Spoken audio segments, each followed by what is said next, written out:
Hello అండి అందరికీ. మన బైబిల్ నుండి వాక్యాన్ని మనం చదువుకుందాము. యోహాను సువార్త 1వ అధ్యాయం అండి. యోహాను సువార్త 1వ అధ్యాయం 35వ వచనం మనం చదువుకుందాము.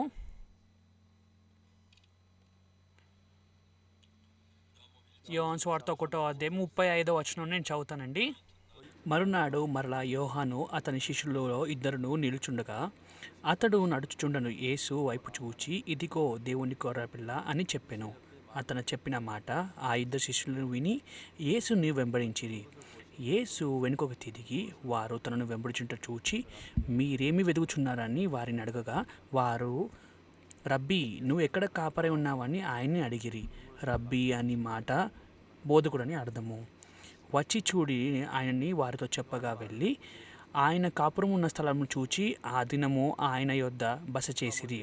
అప్పుడు పగలు రమారమి 4 గంటల వేళ ఆయన యోహాను మాట విని ఆయన్ని వెంబడించిన ఇద్దరితో కూడా సీమోను పేతురు యొక్క సహోదరుడైన అంద్రెయ, ఇతడు మొదట తన సహోదరుడైన సీమోనుని చూచి, మేము మెస్సయ్య అను కనుగొంటిమని అతని చెప్పి యేసుని యొద్దకు అతని తోడుకొని వచ్చెను. మెస్సయ్య అను మాటకు అభిషిక్తుడు అర్థము.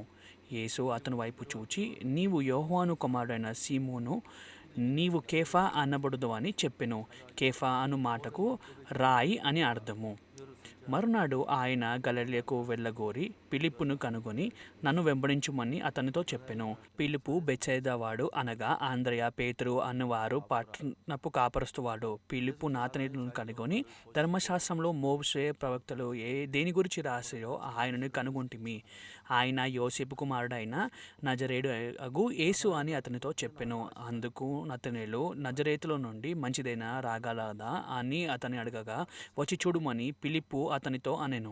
యేసు నతానియేలు తన యొద్దకు వచ్చుట చూచి, ఇదిగో ఇతను నిజముగా ఇజ్రాయేలీయుడు, ఇతని యందు ఏ కపటమును లేదని అతని గూర్చి చెప్పెను. నన్ను నీవు ఎలాగూ ఎరుగుదు అని అతనిని నతానియేలు ఆయనని అడగగా, యేసు, ఫిలిప్పు నిన్ను పిలువక మునుపే నీవు ఆ అంజురపు చెట్టు క్రింద ఉన్నప్పుడే నిన్ను చూచితినని అతనితో చెప్పెను. నతానియేలు, బోధకుడా, నీవు దేవుని కుమారుడవు, ఇజ్రాయేలులకు రాజువు అని ఆయనతో ఉత్తరం ఇచ్చెను. అందుకు యేసు, ఆ అంజరపు చెట్టు క్రింద నిన్ను చూచితినని నేను చెప్పినందువలన నీవు నమ్ముచున్నావా? వీటికంటే గొప్ప కార్యములు చూతు అని అతనితో చెప్పెను. మనము 50వ వచనం వరకు చదువుకున్నామండి. మనము మన హృదయ లోకంలో మనం ఒకేలాంటి వారం అండి. మనం ఎన్నోసార్లు దయనీయమైన స్థితిని ఎదుర్కొన్నప్పుడు మనం ఎంతో బాధపడతాము, ఎంతో సందేహిస్తాము. అదేవిధంగా మనము సంతోషమైన విషయాల్ని, ఆనందమైన విషయాలను ఎదుర్కొన్నట్టు ఒకేలాంటి వారం మనము. ఎప్పుడైతే అలాంటి పరిస్థితులు ఎదుర్కొన్నా మనం ఎంత సంతోషంగా ఉంటూ ఎంతో ఆనందంగా ఉంటాము. మన జీవితంలో ప్రతిసారి మన జీవితంలో సంతోషం, ఆనందం ఉంటుందని, కానీ మనం కష్టాలని, సమస్యలని ఎదుర్కొంటాము. అది సత్యమే. కానీ మన హృదయము దేన్ని కలుస్తోంది? మీరెందుకు ఇక్కడ చర్చ్కి వచ్చారంటే మీరు ఇంట్లో కూడా కూర్చోవచ్చు కదా. మీరు ఇక్కడ ఆరాధనని హాజరవ్వడం కోసం వచ్చారు. ఇక్కడ మీ అందరూ కూర్చొని ఇక్కడ వాక్యాన్ని వినడానికి వచ్చారు. అవును, మీరు ఆన్లైన్లో, జూమ్లో మీరు వాక్యాన్ని వినొచ్చు. కానీ మీరు అందరు ఇక్కడ కూడుకొని మీరు దేవుణ్ణి ఆరాధించడానికి కోసం మీరు అందరు ఇక్కడికి వచ్చారు. అదేవిధంగా మన హృదయ లోకంలో ఎన్నో హృదయ లోకాలు అనేవి ఉన్నాయండి. నా హృదయంలో ఎన్నో ఆలోచనలు ఉంటాయి, కానీ మనము దేనిపైన ఆధారపడుతున్నాం, ఎక్కడ పట్టబడి ఉన్నాం మన దాని ప్రకారం మనం ఆధారపడుతుంది. మనం యేసుక్రీస్తు ఒకటై ఉన్న హృదయాన్ని కలిగి ఉండవచ్చు, లేదా యేసుక్రీస్తుకి వ్యతిరేకమైన హృదయాన్ని కూడా కలిగి ఉండొచ్చు. మనం బాధలో ఉండొచ్చు, మనము కష్టాల్లో కూడా మనం ఉండొచ్చు అండి. కానీ ఎప్పుడైతే మన జీవితాన్ని జీవిస్తూ ఉన్నామో, మీ అందరికి తెలిసినట్టుగా మన హృదయం అనేది అన్నిటినీ మన హృదయంలోకి అన్నిటిని మనం చూడలేము. కానీ చిన్న చిన్న విషయాల్లో మనం బాధపడినప్పుడు నిజంగా మన హృదయంలో ఎంతో సందేహిస్తాము. అదేవిధంగా మన హృదయంలో సంతోషం కూడా పడతాము. ఇవన్నిటిని మనం చూస్తున్నప్పుడు చూసినట్టయితే మీరు సంతోషంగా మీరు జీవించవచ్చు. చూసినట్టయితే పిల్లలు గనక వాళ్ళు స్కూల్‌కి వెళ్ళినట్టయితే వాళ్ళ ఆ తల్లిని వాళ్ళు చూడలేరు కదండీ! వాళ్ళు ఇంటికి తిరిగి వచ్చినట్టయితే వాళ్ళ తల్లిని వాళ్ళు చూడగలుగుతారు. చాలా సులభంగా చూడగలుగుతారు కదా! అవునా కాదా? అదే విధంగా నాన్నగారు వ్యవసాయంలో ఉన్నట్టయితే వ్యవసాయంలో ఉన్నప్పుడు వాళ్ళ ఇంట్లో నుండి వాళ్ళ నాన్న చూడలేరు కదా! వాళ్ళు తిరిగి ఎప్పుడైతే వాళ్ళ నాన్న ఇంటికొచ్చినట్టయితే అప్పుడు వాళ్ళ నాన్న చూడగలుగుతారు. అదేవిధంగా ఏ విధంగా అయితే మానవులు వాళ్ళు ఈ విధంగా తయారు చేయబడ్డారు కాబట్టి మన నేతలకు ఏదైతే కనిపిస్తుందో దాని ప్రకారం ప్రతిది కూడా వేరుగా ఉంటుందండి. అదే ఒకేలాంటి యేసుక్రీస్తుని మన హృదయంలో కలిసినట్టయితే మనం యేసుక్రీస్తు ఎటువైపు నుండి చూస్తున్నాం అనేది ప్రాముఖ్యమైనది. మనం ఎలాంటి వాక్యాన్ని వింటున్నాం అనేది చాలా వేరుగా ఉంటుందండి. చూసినట్టయితే మీలో కూడా ఎన్నో సందేహించే ఆలోచనలు, పరిస్థితులు మీరు కలిగుండవచ్చు. మీరు బాధపడ బాధపడవచ్చు, లేదంటే మీ బాధలో పడిపోవచ్చు, మీరు బాధ ద్వారా బంధించబడొచ్చు. మీరు ఆ బాధలో సందేహించొచ్చు. కానీ దానికి వ్యతిరేకంగా ఒకవేళ యేసుక్రీస్తు నాలో జీవించి ఉన్నారు, నిజంగా నా సమస్యలు తీర్చివేస్తారనే విశ్వాసం మీరు కలిగి ఉన్నట్టయితే, ఆ యేసుక్రీస్తు నాకు సహాయపడుతున్నారు. ఇది సమస్య కానే కాదు. ఆ విధంగా మనము వెళ్ళినట్టయితే ఎంతో బావుంటుంది. అదేవిధంగా మనము మానవులము, మనం అందరము ఒకేలాంటి వారమండి. మనము ఎటువైపు చూస్తున్నామనేది చాలా ప్రాముఖ్యమైంది. మనం ఓర్ స్వరాన్ని వింటున్నామనేది చాలా ప్రాముఖ్యమైంది. ఎవరిని మనం అంగీకరిస్తున్నామనేది చాలా ప్రాముఖ్యమైందండి. మీరు చీకటైనా మీరు అంగీకరిస్తారు, లేదంటే ఎంతో ప్రకాశమైన వెలుగున మీరు అంగీకరిస్తారు. అదేవిధంగా యేసుక్రీస్తుని కూడా మీ హృదయంలో మీరు అంగీకరించగలుగుతారు. ఇక్కడ బైబిల్‌లో వాక్యంలో ఏమని సెలవిస్తా ఉందంటే, యోహాను సువార్త 1 అధ్యాయంను మనము యోహాను సువార్త 1 అధ్యాయము 36 వచనము. 36 వచనం కాదండి, 35 వచనం గనుక మనం చూసినట్టయితే, యోహాను తన శిష్యులతో కూడా యేసుక్రీస్తు ప్రయాణం చేస్తుండగా చూసి, ఇదిగో దేవుని గొర్రెపిల్ల అని అంటున్నాడు. ఇక్కడ మీరు చూసినట్టయితే యోహాను ఆయన ప్రయాణం చేస్తుండగా ఆయన యేసుక్రీస్తుని చూడడం జరిగింది. యేసుక్రీస్తు ఏం చేస్తున్నాడని చూసారండి? యేసుక్రీస్తు అక్కడ ఆయన ప్రయాణం చేస్తా ఉండడం చూసి ఆయన ఊరికే కూర్చోలేదండి యేసుక్రీస్తు వారు. యేసుక్రీస్తు ఎందుకు ప్రయాణం చేస్తా ఉన్నారంటే, యేసుక్రీస్తు కేవలం ఒకే వ్యక్తి దగ్గర కూర్చొని ఒక్కరినే కలవాల్సింది కాదండి. ఆయన ఈయనని కలవాలి, ఆయనని కలవాలని మీకు అర్థమవుతుందండి. పాస్టర్ గారిని కలవాలి, అదేవిధంగా ఎల్డర్ గారిని కలవాలి, అదేవిధంగా మిమ్మల్ని కలవాలి, ఇలా మీ అందరిని. అందుకే యేసుక్రీస్తు మనందరిని వెతుక్కుంటూ వచ్చారండి. మన హృదయము యేసుక్రీస్తు హృదయం అనేది కలవడం జరిగింది ఈ విధంగా. మీరు ఆయన్ని కలిసి ఆయన వాక్యాన్ని విన్నప్పుడు ఆ యేసుక్రీస్తు యొక్క హృదయము మీ యొక్క హృదయంలో విశ్వసించగలిగినప్పుడు మనం కూడా యేసుక్రీస్తు ఒకేలాంటి హృదయాన్ని మనం కలిగి ఉండగలుగుతాము. దాని తర్వాత మనం బైబిల్ చదివి మనం బైబిల్లో ఉన్న వాక్యాన్ని మనం మెడిటేట్ చేసినట్టయితే ఆ హృదయం అనేది మన హృదయంలో పెద్దగా అవుతూ, అదేవిధంగా యేసుక్రీస్తు నా హృదయంలో పనిచేసే అనుభవం అనేది ఇంకా ఎక్కువగా అవుతుంది. లేకుండా మీరు ఊరికే సినిమా చూస్తూ మీరు అలా సమయాన్ని గడిపించినట్టయితే మీ హృదయం ఆ విధంగా ప్రవహిస్తుంది. అందుకే మనము ప్రతి ఆదివారం కూడా మనం చర్చికి రాకుండా ఇంట్లోనే కూర్చొని మనము టీవీ ద్వారా కూడా మనము ఇంటర్నెట్ ద్వారా కూడా మన వాక్యాన్ని వినొచ్చు. కానీ ఒకవేళ మీరు ఇక్కడ నేరుగా వచ్చి వాక్యాన్ని విన్నట్టయితే పాస్టర్ గారు నేరుగా చూస్తూ, కలిసి పాటలు పాడుతూ, అదేవిధంగా కలిసి ప్రార్థిస్తూ, కలిసి వాక్యాన్ని విన్నట్టయితే మీరు యేసుక్రీస్తు మన హృదయంలోకి దగ్గరగా మనము కలుసుకోగలుగుతామండి. కానీ ప్రజలు వాళ్ళ ఆలోచనలు అనేవి వాళ్ళేదో ఆలోచించాలనుకుంటున్నారు కాబట్టి వాళ్ళు ఆలోచిస్తున్నారని కాదని, వాళ్ళు తప్పని ఆలోచనలు వాళ్ళు కలిగి ఉండొచ్చు. కానీ ఒకవేళ మీ హృదయంలో గనక యేసుక్రీస్తు గనక ఎల్లప్పుడూ పనిచేసినట్టయితే, ఎక్కువ కాలమైన మీ హృదయంలో పనిచేసినట్టయితే మీరు యేసుక్రీస్తు యొక్క పనిని మీరు అనుభవించగలుగుతారు. లేదా మీరు ఆలోచనలో పట్టబడి ఉన్నట్టయితే, మీరు నా జీవితం ఎందుకు నేను ఈ లోకంలో జీవించాలి, ఈ లోకంలో జీవించడానికి నేను చనిపోతాను అని ఈ విధంగా మీ హృదయం మారొచ్చు అండి. అందుకనే మనం ఎప్పుడైతే బైబిల్ని చదువుతూ ఉంటాం, మనం ఏం నేర్చుకుంటాము అంటే, అవును, మన సొంతంగా మనము మన పాపాన్ని జయించగలేము, అదేవిధంగా మనము మన ఆలోచన మనం జయించలేము. మన హృదయంలో ఏమనుకుంటాం, నేను ఇలా చేయకూడదు అని అనుకుంటాము. కానీ అనుకోకుండానే మనం పాపం చేస్తాం. అలా మనము తప్పైన మార్గంలో మనం వెళ్ళొచ్చు. కానీ మనము యేసుక్రీస్తుని కలుసుకున్నట్టయితే, మనం బైబిల్ని చదివినట్టయితే, లేదా మనం యేసుక్రీస్తు చెప్పే మాటని లేదా యేసుక్రీస్తు ఒక వాక్యాన్ని విన్నట్టయితే, ఆ యేసుక్రీస్తు ఒక హృదయంలో ఉన్నట్టయితే అప్పటి నుండి నా హృదయంలో యేసుక్రీస్తు యొక్క నడిపింపుని మనం పొందుకోగలుగుతాము. మీరందరూ కూడా మీ ఇంట్లో మీరు ఒక ఇంట్లో ఒక గదిలో ఒక బంగారం నింపి వేసి ఉంచారనుకోండి ఒక గదిలో, ఇంకోవైపు ఒక గదిలో ఎంతో మురికైన పాపము, పురుగులు, అదేవిధంగా అనారోగ్యము అలాంటి గది ఉన్నట్టయితే మీరు ఉదయం ఎటువైపు పెడతారో దాని ప్రకారం అది చాలా వేరుగా ఉంటుందండి. ఒకవేళ ఆ ఒక పాముని బంధించిన రూమ్‌లో గనుక మిమ్మల్ని పెట్టినట్టయితే, మిమ్మల్ని బంధించేసినట్టయితే, మీరు మిమ్మల్ని మనం చూడలేం కదండీ ఒకవేళ బంధించేసినట్టయితే. చూసినట్టయితే మీరు అందులో మీరు జీవించలేరు. ఎంతో బాధాకరంగా ఉంటుంది కదా అండి. మన హృదయం కూడా అలాంటిదే అండి. మన హృదయ లోకం అనేది కూడా అంతనే అలానే ఉంది. మనం ఈ యొక్క లోకంలో జీవిస్తా ఉన్నప్పుడు మనం ఆహారాన్ని తినాలి, మనం కారెక్కాలి, అదేవిధంగా మనం డబ్బులు సంపాదించాలి, అదేవిధంగా మన పిల్లల్ని మనం పెంచాలి, అదేవిధంగా మనం వివాహం చేసుకోవాలి, మనము పిల్లల్ని కనాలి. అవును, ఇలా ఎన్నో మనము అనుభవిస్తూ మనం జీవించాలి. ఒకవేళ మీ యొక్క హృదయం గనక బాధలో, భయంలో గనక మీరు బంధించబడి జీవించినట్లయితే మీరు మీ జీవితమంతా కూడా అలా బాధలో, భయంలో మీరు చింతిస్తూ జీవిస్తారు. నేను ఈ జీవితాన్ని జీవించుకుంటే ఇంకేం చేయాలి అని ఈ విధంగా మీరు ఆలోచిస్తారు. ఈ విధంగా మీరు జీవిస్తారు. ఒకవేళ మీరు చీకట్లో జీవిస్తా ఉన్నప్పటికీ, ఒకవేళ యేసుక్రీస్తు గనుక మీతో ఒకటై ఉన్నట్టయితే, యేసుక్రీస్తుని గనుక మీరు ఒకసారి అనుభవించినట్టయితే, ఆ యేసుక్రీస్తు నాకు సహాయపడిన యేసుక్రీస్తుని అనుభవించినట్టయితే, ఇలాంటి యేసుక్రీస్తు గనుక ఉన్నట్టయితే, అవును, నేను పేదవాడిగా ఉన్నప్పటికీ, నేను నాకు డబ్బు లేకపోయినప్పటికీ, నేను ఎంతో వెలుగుగా, ఎంతో సంతోషంగా, ఆనందంగా నేను జీవించగలుగుతానా? ఆ యేసుక్రీస్తు దగ్గర మన దగ్గర ఎంతో జ్ఞానం ఉంది. మనకంటే ఎక్కువ జ్ఞానం ఆయన ఉంది. ఆయన మన సమస్య నుండి బయట తీసుకెళ్ళి, ఆయన దగ్గర మనని సమస్య నుండి బయటకు తెచ్చే బలం ఉంది. మనము దైన్య స్థితిలో ఉన్నప్పుడు మనని ఆయన సంతోషమైన మార్గంలో నడిపించే వ్యక్తి కాబట్టి, ఒకేలాంటి స్థితిలో మనం ఉన్నప్పటికీ యేసుక్రీస్తు ఆయన మనం నడిపించాలనుకుంటున్నాడు.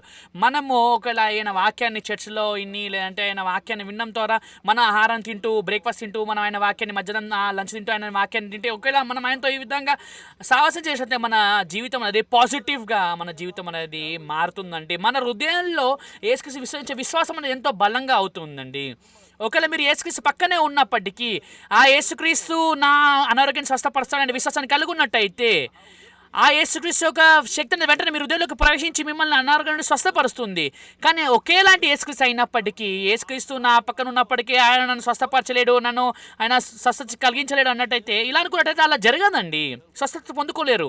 యేసుక్రీస్తు మీ యొక్క హృదయాన్ని పరిశీలించడానికి కోసము, నిజంగా మీరు యేసుక్రీస్తుకి దగ్గర అవడానికి కోసము మీరు వాక్యాన్ని చదవాలి. దేవుడు మన కోసం సిద్ధపాటు చేసిన వాటి అన్నిటి గురించి ఆలోచించినట్టయితే ఎంతో పెద్దవి, ఎంతో అద్భుతమైనవిగా ఉన్నాయండి.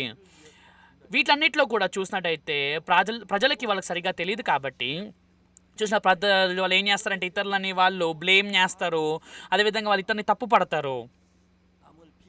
చూసినట్టయితే ఆ ప్రజలు వాళ్ళకి తెలియదు ఏంటంటే దేని ద్వారా నడిపించబడుతున్నారు, కానీ దాని ద్వారా నడిపించబడతారు.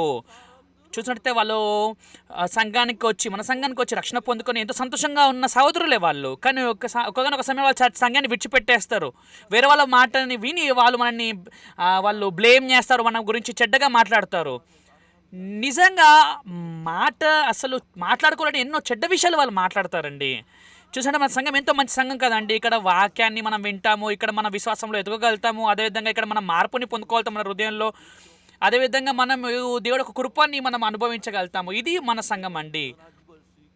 బైబిల్లో చూసినట్టయితే బైబిల్లో ఇలా మాట్లాడుతుంది సంఘం అంటే. ఒకవేళ ఈ వాక్యం కనుక మీ హృదయంలో ఉన్నట్టయితే, మీరు బాధని ఎదుర్కొన్నా కానీ ఒకవేళ మీరు వాక్యంతో ఒకనట్టయితే చూసినట్టయితే మీ యొక్క హృదయం అనేది స్పష్టంగా విభజిస్తుంది. మీరు ఆ యొక్క బాధను చూడలేరు. మీరు బాధలో ఉన్నా కానీ ఆ నొప్పి కలిగి ఉన్న ఆ నొప్పిని మీరు చూడరు. దేవుడు నా కోసం పని చేస్తాడు, నిజంగా ఎంతో కృతజ్ఞత చెల్లిస్తున్నాం ప్రభువా, నీకు ఎంతో కృతజ్ఞత చెల్లిస్తున్నాం ప్రభువా, మీరు నా కోసం ఎలా పని చేస్తారు ప్రభువా తండ్రి, దయచేసి మేము ఇలాంటి కష్టంలో ఉన్నాం, దయచేసి మీరు నాకు సహాయపడండి, నిజంగా మాకు వెలుగువంతమైన హృదయాన్ని కలిగి ఉండేలా, ప్రకాశవంతమైన హృదయాన్ని కలిగి ఉండేలా ఇవ్వండి ప్రభు. అలా హృదయాన్ని మీరు కలుగున్నట్టయితే, చాలామంది ఎవరైతే మన సంఘస్థుల్ని విడిచిపెట్టేసి మనం చూసినట్టయితే, చాలామంది వాళ్ళు అసలు పనికిరాని మాటలు వాళ్ళు మాట్లాడతారండి. వాళ్ళు పాపక్షమాపణ పొందుకొని తర్వాత వాళ్ళు సంఘాన్ని విడిచిపెట్టేసిన తర్వాత వాళ్ళు మన పైన ఎంతో నిందల్ని మోపుతారు. ఎందుకలా అండి? అది మంచిగా ఉందనా? ఏసుకి సంతోషపడుతున్నారు కాబట్టి వాళ్ళు ఆ విధంగా చేస్తున్నారో, వాళ్ళకు కూడా వాళ్ళు తెలుసుకోకుండా వాళ్ళు ఈ విధంగా చీకట్లో ప్రయాణం చేస్తున్నారు. ఎప్పుడైతే ఆ విషయాలు నేను వింటూ ఉన్నానో, చాలామంది ఈ విధంగా సంఘాన్ని విడిచిపెట్టేసి వెళ్ళిపోతున్నారండి. చూసినట్టయితే ఈ యొక్క లోకంలో ఈ యొక్క సాతాను ఎంతో బలంగా పనిచేస్తుందండి. నేనైతే దేజోన్లో అనే ప్రాంతంలో ఉన్నాను. నేను 3 సంవత్సరాల పాటు నేను కోర్టులో ఒక కేసు ఉందండి. నేను అన్నాను, నేను ఇది చేయలేదండి. ప్రజలు అన్నారు, నా మీద నిందని మోపారు వాళ్ళు. నేను లాయర్ చెప్పాను, లాయర్ గారు మీరు నమ్ముతున్నాను నిజంగా నేరం నేను చేశానంటే, ఖచ్చితంగా నేను నమ్ముతున్నాను అని అన్నారు ఆయన. ఒకవేళ నా విధంగా చేయలేదంటే మీరు ఏం చేస్తారు లాయర్ గారు అని అడిగాను ఆయన్ని. ఒకవేళ అలా మీరు చేసినట్టయితే నేను నా మోకాలో నేను మిమ్మల్ని క్షమాపణ అడుగుతానని అన్నారు ఆ లాయర్ గారు. అలా ఒక కోర్టులో కేసు అనేది ఆరంభమైంది. తర్వాత చూసినట్టయితే నేను తప్పు చేసిన అన్ని వాళ్ళు ఎన్నో, నేను ఇలా తప్పు చేసిన తప్పు చేసిన వాళ్ళు కోర్టులో చూయించారు. కానీ ఒక వ్యక్తి క్షమించండి చూసినట్టయితే ఆయన నా సంతకాన్ని తీసుకెళ్ళాడండి. అలా నా సంతకాన్ని తీసుకెళ్ళి నా అకౌంట్ని క్రియేట్ చేశారు. నా పేరు పైన అకౌంట్ క్రియేట్ చేసి ఎంతో చూడండి ఎంత మూర్ఖమైన పని చేశాడో ఆయన. ఆ అకౌంట్ ఉన్న డబ్బులని తీసుకెళ్ళిపోయానని చూసినట్టయితే ఆ విధంగా నా పైన నేరాన్ని మోపడం జరిగింది. నిజంగా ఇది ఎంతో చాలా కఠినంగా ఉండింది. మున్యోంగ్జిన్ అనే ఒక సహోదరుడు, తను నా సెక్రటరీగా ఉన్నారండి. ఆయన నా డబ్బులు డబ్బులు డ్రా చేశానని చెప్పిన సమయంలో నేను హంబాక్ అనే చర్చిలో మధ్యాహ్నం నుండి సాయంకాలం వరకు పూర్తిగా నేను అక్కడ వాక్యాన్ని బోధిస్తూ ఉన్నాను. ఒకవేళ ఆ విధంగా నేను అలా వాక్యం చెప్తున్నాను, రికార్డింగ్ చేయకపోయినట్టు ఎంతో పెద్ద సమస్య అయ్యేది. కానీ అక్కడ హంబాక్ చర్చ్లో చాలా స్పష్టంగా రికార్డింగ్ చేశారు నేను ఇక్కడ వాక్యం చెప్తున్నాను. నేను ఇక్కడ వాక్యం చెప్తుంటే ఎలా నేను బ్యాంక్కి వెళ్ళి నా డబ్బులు తీసుకురాగలుగుతానని నేను అడగడం జరిగింది. అలా నేను ఏం తప్పు చేయలేదనే విషయం బయటపడిందండి. చూసినట్టయితే ప్రజల్లో మధ్యలో చూసినట్టయితే వాళ్ళు సాతంత్రం మోసగించి వాళ్ళు ఆ యొక్క మోసంలో పడిపోతున్నారు. ఎంతో ప్రశస్తమైన సహోదరుడు తను నేను తప్పు చేశానని నా మీద నేరం మోపుతూ చూసినట్టయితే ఇది కష్టమైన విషయం కాదండి. వాళ్ళు సాతంత్రం మోసగించబడి వాళ్ళు ఆ విధంగా చేస్తున్నారు. ఒకవేళ ఏసుక్రీస్తు హృదయంతో వాళ్ళు ఒకటి చేసుకున్నట్టయితే అలా చేయరు వారు. చూసినట్టయితే అదేనో నిజంగా నేను అలా చేసినట్టుగా దాన్ని ఎంతో మంచి కథని కట్టారు వాళ్ళు. నేను తప్పు చేయలేదని వాళ్ళకి కనుగొన్న తర్వాత లాయర్ గారికి చెప్పాను, మరి నిజంగా నేను తప్పు చేశాను మీరు నమ్ముతున్నారా? ఒకవేళ నేను అలా చేయకపోయినట్టు ఏం చేస్తారు లాయర్ గారు? ఒకవేళ తప్పు చేయలేదంటే ఆయన నేను మోకాలో నేను మీకు సారీ చెప్తానని చెప్పాడు. ఏదేమైనప్పటికండి ఎలా సంఘంలో ఇలాంటి పరిస్థితులు మనం ఎదుర్కోవచ్చండి. నేను సువార్త ప్రకటిస్తూ ఉన్నప్పుడు నిజంగా పాపక్షమాపణ పొందుకున్నాను. నేను సువార్త ప్రకటించిన వాళ్ళు రక్షణ పొందుకొని వాళ్ళు పాపక్షమాపణ పొంది ఎంతో సంతోషపడ్డారు వాళ్ళు పాపక్షమాపణ పొందుకున్న తర్వాత. కానీ సాతాను ఒక ఆలోచన అండి, మీ యొక్క హృదయాన్ని అది వెంటనే మార్చగలుగుతాను, ఎక్కువ సమయం పడదండి. మన హృదయాన్ని ఎంతో తప్పైన మార్గంలో అది నడిపిస్తుందండి. నిజంగా కేవలం చెడ్డవి మాత్రమే కాదండి, దానికి వ్యతిరేకంగా మనని ఎంత చెడ్డ వ్యక్తి అయినప్పటికీ ఆయన మంచి వ్యక్తిగా వాళ్ళ హృదయాన్ని వాళ్ళు మార్చి చేసుకోగలుగుతారండి. చూసినట్టయితే మీరు అందరూ ఇక్కడ వచ్చి వాక్యాన్ని వింటున్నారు ఆరాధనలో అంటే దేవుడు మిమ్మల్ని ఇక్కడ వచ్చేలా చేశారు కాబట్టి మీరు వాక్యాన్ని వింటున్నారు. అదేవిధంగా నేను ఈ యొక్క వాక్యాన్ని ప్రకటించేలా దేవుడు నన్ను ఈ వాక్యాన్ని ప్రకటించేలా చేశారు. ఒకవేళ ఈ వాక్యాన్ని కనుక మీరు విని మీ యొక్క హృదయంలో విశ్వాసాన్ని పొందుకున్నట్టయితే వాక్యం సారంగా జీవించే వ్యక్తులు అవుతారండి మీరు. నేను హృదయంలో ఎంతో నొప్పిగా ఉంది, కానీ నిజంగా చాలామంది సంఘస్థులు నేను సంఘాన్ని విడిచిపెట్టేసిందని నేను తప్పు చేసిన నా మీద నేరం మోపడం జరిగింది. చూసినట్టయితే నేను తప్పు చేసిన నా మీద నేరం మోపిన తర్వాత ఒక 50 మంది సంఘస్థులు మన సంఘాన్ని విడిచిపెట్టి వెళ్ళిపోయి నా హృదయంలో ఎంతగానో నాకు హృదయంలో ఎంతగానో బాధగా అనిపించింది. ఆయన ఏమన్నారంటే, పాస్టర్ని అసలు మీ చర్చికి రాను పాస్టర్ గారు, నేను వేరే చర్చికి వెళ్తాను, నేను అసలు మీ చర్చికి రాను ఈ విధంగా అన్నారు. పాస్టర్ గారులు అండి వారు. చూసినట్టయితే వాళ్ళు కో పాస్టర్లు అయి ఉన్నప్పటికీ వాళ్ళ పైన నేరాన్ని మోపి ఆ విధంగా వాళ్ళు తప్పు చేశారండి. చూసినట్టయితే పేతురు కూడా తను మోసగించబడ్డప్పుడు అన్న కూడా తప్పు చేశాడు. మీరు కూడా పాపంలో పడిపోరని కాదండి, మీరు చెడ్డతనంలో పడిపోతారని కాదండి, మీరు చెడ్డతనంలో పడిపోతారు, పాపంలో పడిపోతారు. కానీ మీరు ఒకవేళ లోతుగా మీరు ఆలోచించినట్టయితే యేసు క్రీస్తు నుండి వచ్చే స్వరమా ఇది, లేదా సాతాను నుండి వచ్చే స్వరం అనేది మీరు విభజించగలగాలి. మీకు అర్థమవుతుంది నేను చెప్పేది? చూసినట్టయితే మన మిషన్లో అండి ఎంతో మంచి మిషన్ అండి. ఈ లోకంలో అందరూ అనుగ్రహిస్తున్నారు మన మిషన్ చాలా బెస్ట్ మిషన్ అని. కానీ కేవలం మన కొరియాలో మాత్రమే మనము కల్ట్ అని అంటూ ఉన్నారు. ఎందుకంటే వాళ్ళు నన్ను అస్సలు కలవకుండా వాళ్ళ విధంగా మాట్లాడతారు. చూసినట్టయితే కొంతమంది ఎవరైతే మన సంఘాలు విడిచిపెట్టేసి వాళ్ళు వేరే చర్చెస్కి వెళ్ళి అస్సలు ఆ చర్చ్ మాటలు వినొద్దు మీరు అని ఈ విధంగా అంటారు. చూసినట్టయితే కేవలం కొరియాలో మాత్రమే మనము కల్ట్ అని అంటూ ఉన్నారు. కానీ ఈ లోకం అంతట్లో చూసినట్టయితే అందరూ కూడా మనము ఎంతో ఇష్టపడుతున్నారు, నన్ను కూడా ఎంతో ఇష్టపడుతున్నా, వాక్యాన్ని కూడా ఎంతో జాగ్రత్తగా వింటున్నారు, వాళ్ళు ఎంతో సంతోషపడుతున్నారు. నేను అమెరికా న్యూయార్క్ హ్యూస్టన్ అనే ప్రాంతంలో నేను 1600 మందికి నేను వాక్యాన్ని బోధించడం జరిగింది. నేను 1300కి పాస్టర్లకి నేను కూడబెట్టి వాక్యాన్ని 3 రోజుల్లో వారికి నేను ప్రకటించడం జరిగింది. నిజంగా వాళ్ళు ఎంతో సంతోషపడ్డారండి వాళ్ళ హృదయంలో. ఈసారి ఒకవేళ ఫారిన్ కంట్రీలో కనుక రిట్రీట్ జరిగినట్టయితే ఇలా చాలామంది వాక్యాన్ని వింటూ ఉన్నారు. చూసినట్టయితే మానవులు ఈ విధంగా వాళ్ళు తయారు చేయబడ్డారు కాబట్టి మనము పరిశుద్ధులుగా తయారు చేయబడ్డప్పటికీ చూసినట్టయితే మనము తప్పైన మార్గంలో మనము జీవించవచ్చండి. మన సంఘానికి వచ్చి వాళ్ళు పాపక్షమాపణ పొందుకొని ఎంతో సంతోషంగా ఉండి వాళ్ళు ఎంతో కన్నీరు కారుస్తూ వాళ్ళు సాక్ష్యాన్ని చెప్పారు. కానీ ఒకసారి మనం అకస్మాత్తుగా చూసినట్టయితే నేనైతే వాళ్ళు మనల్ని వ్యతిరేకిస్తున్న చూసి నిజంగా సాతాన్ అది ఎలా అలాంటి సహోదరుడిని అది నిజంగా మార్చేయగలుగుతుంది అసలు అది నిజంగా ఎంతో ధైర్యంగా వాళ్ళు మన సంఘం తప్పు అని చెప్పి ఆ విధంగా మన పైన నిందని మోవడం జరుగుతుంది. అవును, మన మానవులమే అండి. అవును, ఖచ్చితంగా మనము తప్పు చేస్తాము.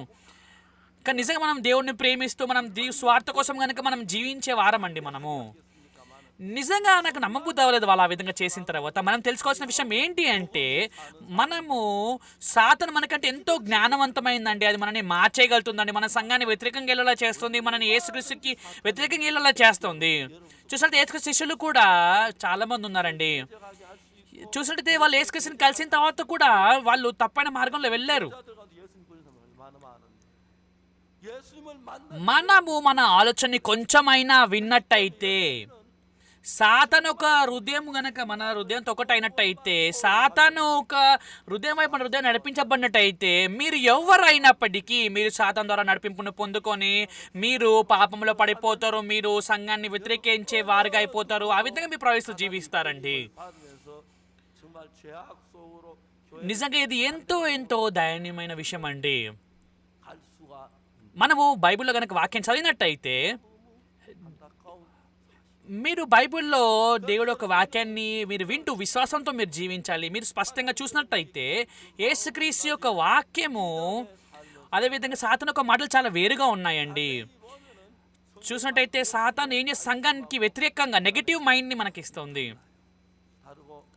మనతో కలిసి ఎంతో సంతోషంగా బాగా పనిచేసిన సహోదరులు వాళ్ళు అకస్మాత్తుగా వాళ్ళ మీద నిందని మోపుతూ నేరాన్ని మోపుతూ నేను నిజంగా చర్చిలో తప్పు చేశానని చెప్తా ఉన్నారు. అలా 50 మంది సంఘస్థులు నా వల్ల విడిచిపెట్టి వెళ్ళిపోయారంట. నిజంగా ఇది సత్యం కాదు, కానీ ఈ విధంగా వాళ్ళు అబద్ధం చెప్తున్నారు. కానీ నాకు కోర్టులో చాలాసార్లు కేసీఆర్ కానీ నేను ఒక్కసారి కూడా దాని ద్వారా పట్టబడలేదండి. నేను ఒక్కసారి కూడా కోర్టులో నన్ను ఎవరు కూడా పట్టుకోలేకపోయారు. ఎందుకంటే దేవుడు నా వైపు ఉన్నారు కాబట్టి. సాతాను మనని ఆ విధంగా వినేలా చేసి నిజంగా ఎంత మోసగిస్తుంది. మన సంఘంలో ఎవరైనా ఆ విధంగా అయిపోతారండి ఖచ్చితంగా. కానీ మీరు బైబిల్ని కనుక మీరు స్పష్టంగా చదివినట్టయితే యేసుక్రీస్తుని వాళ్ళు వెంబడిస్తూ ఉన్నారు. యేసుక్రీస్తు లోపల చనిపోతూ ఉన్నారు. దాని తర్వాత వాళ్ళు ఏమంటున్నారండి, యేసుక్రీస్తు కూడా ఆయన ఏం కాదు సాధారణమైన వ్యక్తే. ఆ విధంగా అనకుండొచ్చా అండి వాళ్ళు? ఎలా మనం యేసుక్రీస్తుని నమ్మగలుగుతామో అలా ఆలోచించకపోయి ఉండొచ్చా? అవును, అలా ఆలోచించవచ్చు అండి. ఎంతైనా వాళ్ళు ఆలోచించవచ్చు ఆ విధంగా. కానీ మనము బైబిల్ని తెరిచి స్పష్టంగా మనము దేవుడు ఒక వాక్యాన్ని విని దేవుడు ఒక వాక్యాన్ని కనుక మనం వెంబడించినట్టయితే మీ జీవితంలో 1 రోజు 2 రోజులు 1 నెల 2 నెల 3 నెలలు 1 సంవత్సరము 2 సంవత్సరాలు మీ యొక్క హృదయంలో బైబిల్లో ఒక ప్రవాహం అనేది కనుక ప్రవహించినట్టయితే ఆ విధంగా మీరు జీవించినట్టయితే అలాంటి వారు నిజంగా వాళ్ళు ఆ విధంగా సంఘాన్ని నేరం మోపడానికి అదేవిధంగా సంఘం పైన దోషాన్ని మోపడానికి వాళ్ళంత సులభంగా చేయలేరు. చాలామంది సంఘంలో ఉన్న సహోదరులు వాళ్ళు పాపక్షమాపణ పొందుకొని నిజంగా చాలామంది ఉన్నారండి ఆ విధంగా పాపక్షమాపణ పొందుకున్న వారు. కానీ నిజంగా ఎంతో మంచి సహోదరుడు, నేను ఎంతో మంచి వ్యక్తి అనుకున్నాను, కానీ ఇప్పుడైనా ఎంతో చెడ్డ వ్యక్తిగా మారిపోయాడు. ఇది సత్యం కాదు.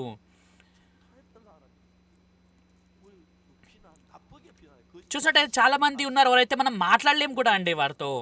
నేను ఈరోజు మీతో ఏం చెప్పాలనుకుంటున్నానంటే ఇక్కడ మీరు కూర్చున్న వారు మీరందరూ కూడా మీరు సాతాను ద్వారా మోసగించబడగలుగుతారండి. సాతాను మీతో కూడా మాట్లాడుతుందండి. సాతాను ఒక స్వరాన్ని మీరు వింటారు ఖచ్చితంగా. కానీ మీరు అలా బైబిల్ చదువుతూ ఉన్నప్పుడు సంఘం ఒక హృదయంతో మీరు ఒకటైనప్పుడు సంఘము సత్యం కాదు ఈ విధంగా మీరు ఆలోచించవచ్చు. సాతాను మిమ్మల్ని ఈ విధంగా మార్చవచ్చు. కానీ మీ యొక్క ఆత్మని సాతాను తప్పైన మార్గాన్ని నాశనమైపోయిన మార్గంలో నడిపిస్తుందండి. కానీ మన పాస్టర్స్ మధ్యలో కూడా చాలా కష్టాల్ని ఎదుర్కొంటూ వాళ్ళ వాక్యాన్ని ప్రకటిస్తూ ఉన్నారు. చూసినట్టయితే వాళ్ళు మిషన్ స్కూల్కి వచ్చిన తర్వాత వాళ్ళు ఏదో డబ్బులు కట్టడం కూడా కాదు, నేను వాళ్ళకి వాక్యాన్ని నేర్పిస్తూ నిజంగా ఎంతో వాళ్ళు సంతోషంగా జీవించారు వారు.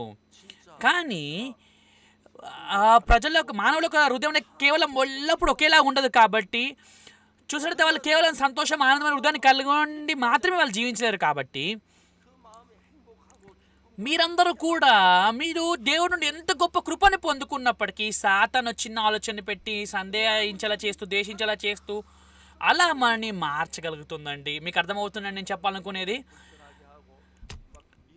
దాని తర్వాత నిజంగా ఈ సాతాను ఇచ్చే ఆలోచన దేవుడి యొక్క ఆలోచన కాదని మీరు హృదయాన్ని మీరు మార్చుకోవచ్చు, లేదా మీరు మీ యొక్క హృదయాన్ని మార్చుకోకుండా అదే విధంగా మీరు సంఘాన్ని వ్యతిరేకిస్తూ మీరు జీవించవచ్చండి. గుడ్ న్యూస్ మిషన్ చాలామంది మంచిది అని అంటారండి, కానీ స్పెషల్గా మీరు కొరియాలో చూసినట్టయితే చాలా సంఘస్థులు, చాలా డినామినేషన్స్ వాళ్ళు ఏమంటారంటే వాళ్ళు గుడ్ న్యూస్ మిషన్ ఎలాంటిదో తెలియకుండా వాళ్ళు ఖచ్చితంగా ఇది కల్ట్ అని అంటారు. వాళ్ళు స్పష్టంగా తెలుసుకోరు కూడా. ఈ మధ్య చూసినట్టయితే ఒక వ్యక్తి ఏమంటా ఉన్నాడంటే మన గుడ్ న్యూస్ మిషన్ వాక్యాన్ చూసినట్టయితే మన గుడ్ న్యూస్ మిషన్ పాస్టర్ చాలా ఎక్కువ మంది అయిపోయారు, వాళ్ళు మనము కల్ట్ అని అంటా ఉన్నారు. నేను అలా ఆ విధంగా అంటున్న వాళ్ళు చాలా నేను వింటూ వచ్చాను. కానీ ఇక్కడ ప్రాముఖ్యమైన విషయం ఏంటంటే మన హృదయం అనేది ఎల్లప్పుడు ఒకే మార్గంలో ఉన్నట్టయితే, మన హృదయం కనుక ఒకవేళ ప్రతిసారి కృపను పొందుకున్నట్టయితే మీరు అనారోగ్యం అవుతారు, మీ అవ్వకుండా కూడా ఉండొచ్చు. అదేవిధంగా మీరు ట్రైన్ మిస్ అయిన రోజు కూడా ఉండొచ్చు. అదేవిధంగా మీరు భార్యాభర్తలు కొట్లాడొచ్చు కూడా. ఎంతో ప్రేమిస్తూ ఉన్నారు మీరు ఒకరినొకరు, కానీ మీరు ఖచ్చితంగా పోట్లాడొచ్చు కూడా. కానీ అలాంటి సమయాల్లో చూసినట్టయితే పోట్లాడరని నువ్వు నా శత్రువు అని చెప్పి అలా విడిపోవడం కాదు కదండి. చూసినట్టు మనము లోతుగా ఆలోచించినట్టయితే సాతాను లోతుగా ఆలోచించబడి సాతాను మనం మోసం చేస్తూ మన సంఘంలోనే ఉంటున్నప్పటికీ మనకి వ్యతిరేకమైన ఆలోచనలు ఇస్తూ మన సంఘాన్ని విడిచిపెట్టాలి చేస్తూ కేవలం ఊరికే విడిచిపెట్టడం కాదు, కానీ వాళ్ళు చర్చిని విడిచిపెట్టేస్తున్నారు. ఊరికే చర్చి విడిచిపెట్టి వెళ్ళిపోవడం కాకుండా వాళ్ళు పాస్పాగారు కూడా ఈ విధంగా తప్పైన వ్యక్తి అంటూ ఈ విధంగా వెళ్ళిపోతున్నారండి. చూసినట్టయితే కొంతమంది ఈ విధంగా అంటున్నారు, నేను వాళ్ళ పేర్లు నేను చెప్పలేను, కానీ సాతాను ఎంతో అది జ్ఞానవంతమైంది. కాబట్టి చూసినట్టు మనము దేవుడి యొక్క ఆశీర్వాదాన్ని మనము పొందుకున్నాము అని చెప్పి ఎల్లప్పుడు మనం సంతోషంగా మనము దేవుణ్ణి మాత్రమే సేవిస్తామని కాదండి. యేసుక్రీస్తు ఎల్లప్పుడూ మంచి వ్యక్తి కాదు. నేను ఇంకా నేను చాలా అలసిపోయిన చర్చికి వెళ్ళాను ఇంకా అలా కూడా మీరు అనవచ్చు. కానీ నేను ఎంత కానుకలు ఇచ్చినా కానీ ఏది కూడా సరిగ్గా జరగట్లేదు, ఈ విధంగా మీరు ఆలోచన కలిగి ఉండవచ్చు. ఇలాంటి ఆలోచన మీరు పొందుకోవచ్చు అండి. మీకు అర్థమవుతుందని నేను ఏం చెప్పాలనుకుంటున్నాను. కానీ మీ హృదయంలో నేను మీకు ఏం స్పష్టంగా చెప్పాలనుకుంటున్నానంటే ఒకవేళ పాశుపగ్గర అలా చేసినా కానీ పరిశుద్ధాత్మ ఆ విధంగా చేయదండి. ఆమెన్. అవును, పాశుపగ్గర ఆ విధంగా తప్పు చేయొచ్చు, కానీ దేవుడు యొక్క వాక్యము ఆ విధంగా చేయదు. ఆమెనండి. చూసినట్టయితే ఎవరినో మీరు నిందించకండి. బైబిల్లో వాక్యం చెప్తుందో,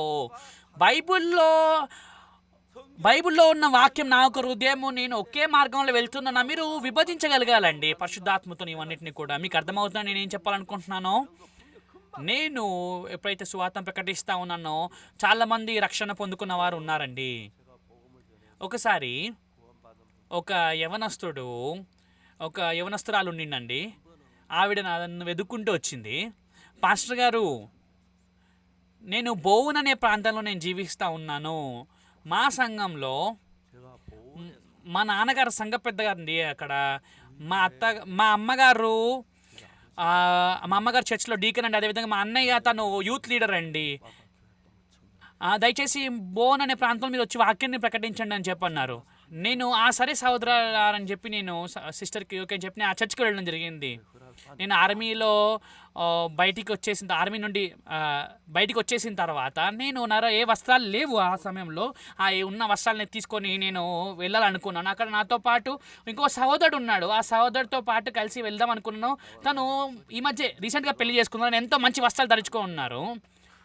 చూసినట్టయితే నేను అపక్తంలో ఉన్నప్పుడు పాత బట్టలు అవి మాత్రం వేసుకొని ఉన్నాను.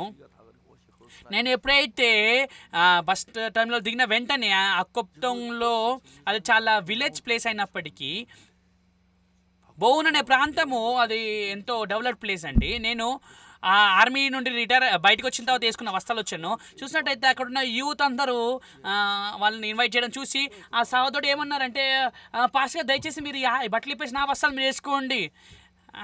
చూసినట్టయితే పాస్టర్ గారు ఇలాంటి బట్టలు వేసుకోవడం అసలు మంచిది కాదు పాస్టర్ గారు, మీరు గెస్ట్ కాబట్టి మీరు మంచి బట్టలు వేసుకుని ఏ పర్లేదు ఏం కాదు అని అన్నారు. తను సూట్ వేసుకొని ఆ విధంగా వచ్చారు.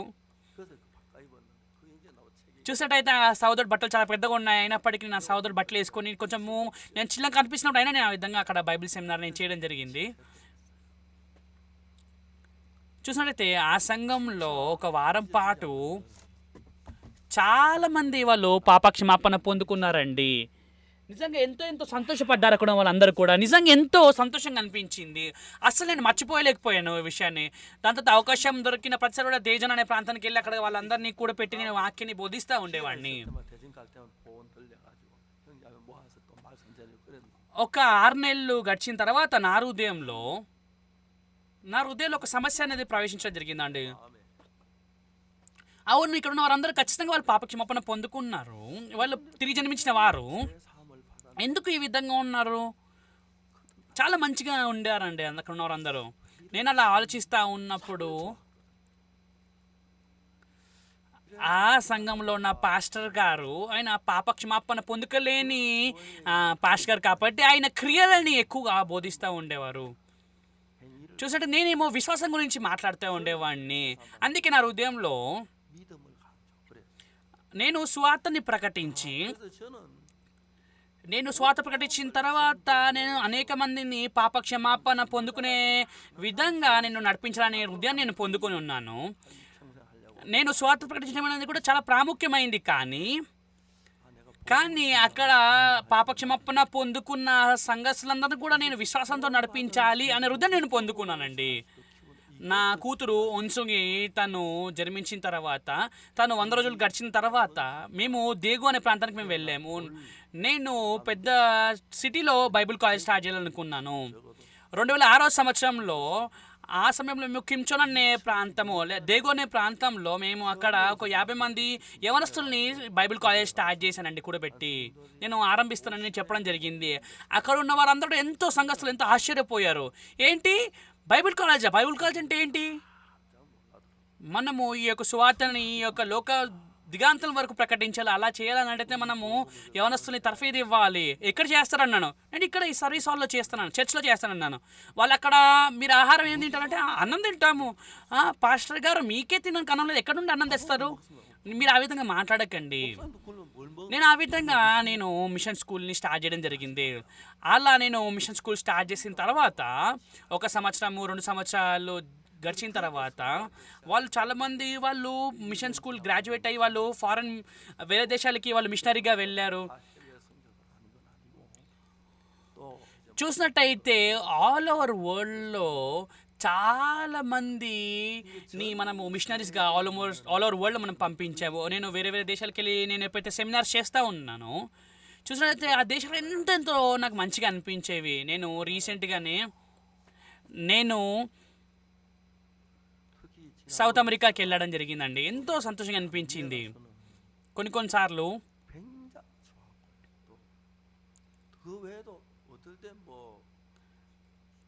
నేను ఏ సంఘానికి వెళ్ళినా కానీ ఏ ప్రాంతానికి వెళ్ళినా కానీ 3,000 మంది అలా కూడుకునేవారు. నేను వాక్యం ప్రకటించినప్పుడు చాలామంది రక్షణ పొందుకున్నారు. అలా చాలా ప్రాంతాల్లో నేను వాక్యం ప్రకటించిన చాలామంది పాపక్షమాపణ పొందుకొని నిజంగా ఎంతో సంతోషంగా అయ్యారు. చూసి అందరూ ఎంతో బాధపడాల్సిన విషయం ఏంటంటే వాళ్ళు ఏమని పడతారంటే మనము చేసిన పాపాలని యేసుక్రీస్తు కడిగేశారు, దేవుడు తన కుమారుడైన యేసుక్రీస్తుని పంపించి ఆయన రక్తం ద్వారా మన నీతిమంతులుగా చేశారు అనే విధంగా పాటలు పాడతారండి వాళ్ళు. కానీ ప్రార్థించినప్పుడు ప్రభువా నేను పాపిని ప్రభువా దయచేసి నా పాపాన్ని క్షమించండి ప్రభువా. చూసినట్టయితే చాలా సంఘాల్లో కొరియాలో చాలా సంఘాలు ఈ విధంగా వాళ్ళు ప్రార్థిస్తూ ఉన్నారండి. ఆ సంఘస్థులందరూ కూడా వాళ్ళు వాళ్ళు సంఘ పెద్దగా కానికిచ్చాడితే సంఘ పెద్ద కానికిచ్చాడు ఈ విధంగా అంటారు. కానీ చివరిగా చూస్తుంటే అయితే చివరిగా వాళ్ళు ఏమంటారంటే నాలో పాపం ఉంది, నేను ఎంతో పాపిని అని ఈ విధంగా వాళ్ళు బాధపడతా ఉన్నారు. చూసినట్టయితే ఎప్పుడైతే నేను సువార్తను ప్రకటిస్తూ ఉన్నానో యేసు ఒక రక్తం ద్వారా చాలా స్పష్టంగా మనము పాపక్షమాపణ పొందుకున్నాము. నా హృదయంలో నేను పాపక్షమాపణని స్పష్టంగా పొందుకున్నాను. మీకు అర్థమవుతుందా అండి? అవును, ఏ భేదని అందరూ పాపం చేసి దేవుడు అనుగ్రహించు మహిమని పొందలేకపోతున్నారు. కాబట్టి నమ్మువారు ఆయన కృప చేతనే క్రీస్తు యేసునందలి విమోచనం ద్వారా ఉచితముగా నీతిమంతులని తీర్చబడుతున్నారు. చూసినట్టయితే దేవుడికి తెలుసు నేను కొదువులు ఉన్న వ్యక్తిని తెలుసు. నేను పాపం చేయలేదని కాదు, నేను తప్పు చేయలేదని కాదు, నేను అబద్ధం ఆడలేదని కాదు, నేను పాపం చేయలేదని కాదు, నేను పాపం చేశాను. కానీ యేసుక్రీస్తు ద్వారా యేసుక్రీస్తు నన్ను పాపం నుండి బయటకు విమోచన కలిగించాడు. కాబట్టి మనము ఏమి చేయాల్సిన అవసరం లేదు. దేవుడు మనం ఏం చేయకుండానే మనని నీతిమంతులుగా అంటున్నారు. మనం నీతిమంతులుగా తీర్చబడ్డాము అని అంటున్నారు. మీరు అక్కడి వరకు కనుక వెళ్ళినట్టయితే మీరు ఎలా చనిపోయినా కానీ మీరు యాక్సిడెంట్ చనిపోయినా, లేదా ముసలి చనిపోయినా, మీరు అనారోగ్యమై చనిపోయినా, మీరు చనిపోయినా ఒకవేళ ఈ వాక్యం కనుక మీరు హృదయంలోకి ప్రవేశించినట్టయితే మీరు పాపక్షమాపణ పొందుకున్నప్పటికీ నా పాపాలు కడివేయబడ్డాయి, కానీ నేను నిజంగా పాపాలు కడివేయబడ్డాయి ఇలా ఆలోచించే వాళ్ళు కొంతమంది ఉన్నారు. కానీ ఎప్పుడైతే సంఘంలో వాళ్ళు జీవిస్తారో, ఆత్మజీవితం నేర్చుకుంటారో, నెమ్మదిగా వాక్యం వినడం ద్వారా వాళ్ళ హృదయంలో పాపం నుండి పరిపూర్ణ విడుదల పొందుకుంటారు. ప్రభు, నేను యేసుక్రీస్తు ద్వారా నేను పరిపూర్ణ విడుదల పొందుకున్నాను. మీ జీవితంలో కూడా యేసుక్రీస్తు ఆయన జీవించి ఉంటూ ఆయన మీకోసం ఎంతో బలంగా తను పనిచేస్తా ఉన్నారు. నేను కూడా ఈ సువార్తను ప్రకటిస్తాను. నేను మిషన్ స్కూల్లో ఉన్నానండి. నాకు ఒక సమస్య ఉండింది. అందరూ వాక్యం చెప్తా ఉన్నప్పుడు వాళ్ళందరూ రక్షణ పొందుకునేవారు, వాక్యం విన్నవాళ్ళు. నేను ఎంత వాక్యం చెప్పినా కానీ ప్రజలు పాపక్షమాపణ పొందుకునేవారు కాదు. ఆ సమయంలో మా సంఘానికి వచ్చే ఒక యవనస్తుడు ఉన్నాడు. ఆయన ఎంతో మంచివాడండి. నేను ఆయనని సాటర్డే ఆయన దగ్గరికి వెళ్ళి నేను ఉదయం నుండి సాయంకాలం వరకు తనకి వాక్యాన్ని బోధిస్తూనే ఉన్నాను, గాస్పెల్ ప్రీచ్ చేస్తూ ఉన్నాను. కానీ తను రక్షణ పొందుకోలేదండి. నేను తర్వాత తన ఇంటికి పంపించేశాను. దాని తర్వాత అది ఆదివారం అండి. ఆయన ఆరాధన సమయంలో నేను సాక్ష్యం చెప్తాను నడుచుకుంటూ ముందుకు వస్తూ ఉన్నాడు. నా హృదయం ఎంతో నా గుండె ఎంతో వేగంగా కొట్టుకుని అనుకున్నా. నేను వాక్యం చెప్పిన తర్వాత ఇంటికి వెళ్ళే దారిలో ఆయన వాక్యాన్ని గ్రహించాడేమో, అందుకే తను సాక్ష్యం చెప్పబోతున్నాడేమో పాపక్షమాపణ అనుకున్నాను. అప్పుడు ఆయన ఏమన్నాడంటే, పాస్టర్ పాక్ బ్రదర్ అయిన వాక్యం అసలు ఏం అర్థం కాలేదు. కానీ నా ఇంటికి వెళ్తా ఉన్నప్పుడు నాకు అసలు అర్థం కాలేదు. ఒక సహోదరుని వెళ్ళి కలిశాను. ఆ సహోదరుని వాక్యం చెప్పిన 10 నిమిషాలకి రక్షణ పొందుకున్నాను. నిజంగా నాకు ఎంతో ద్వేషంగా అనిపించింది ఆయన పట్ల.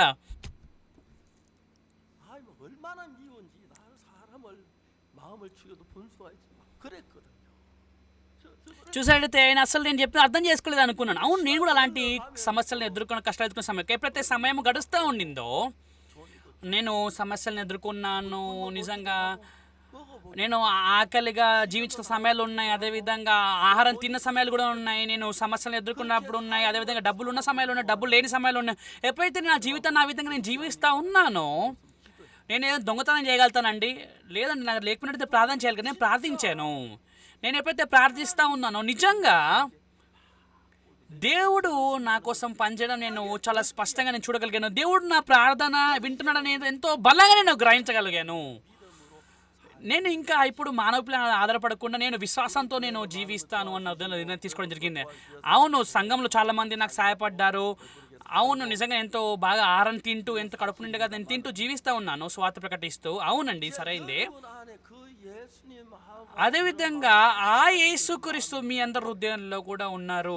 ఇప్పటి వరకు మీరు యేసుక్రీస్తులో మీ హృదయంలో ఉన్నప్పటికీ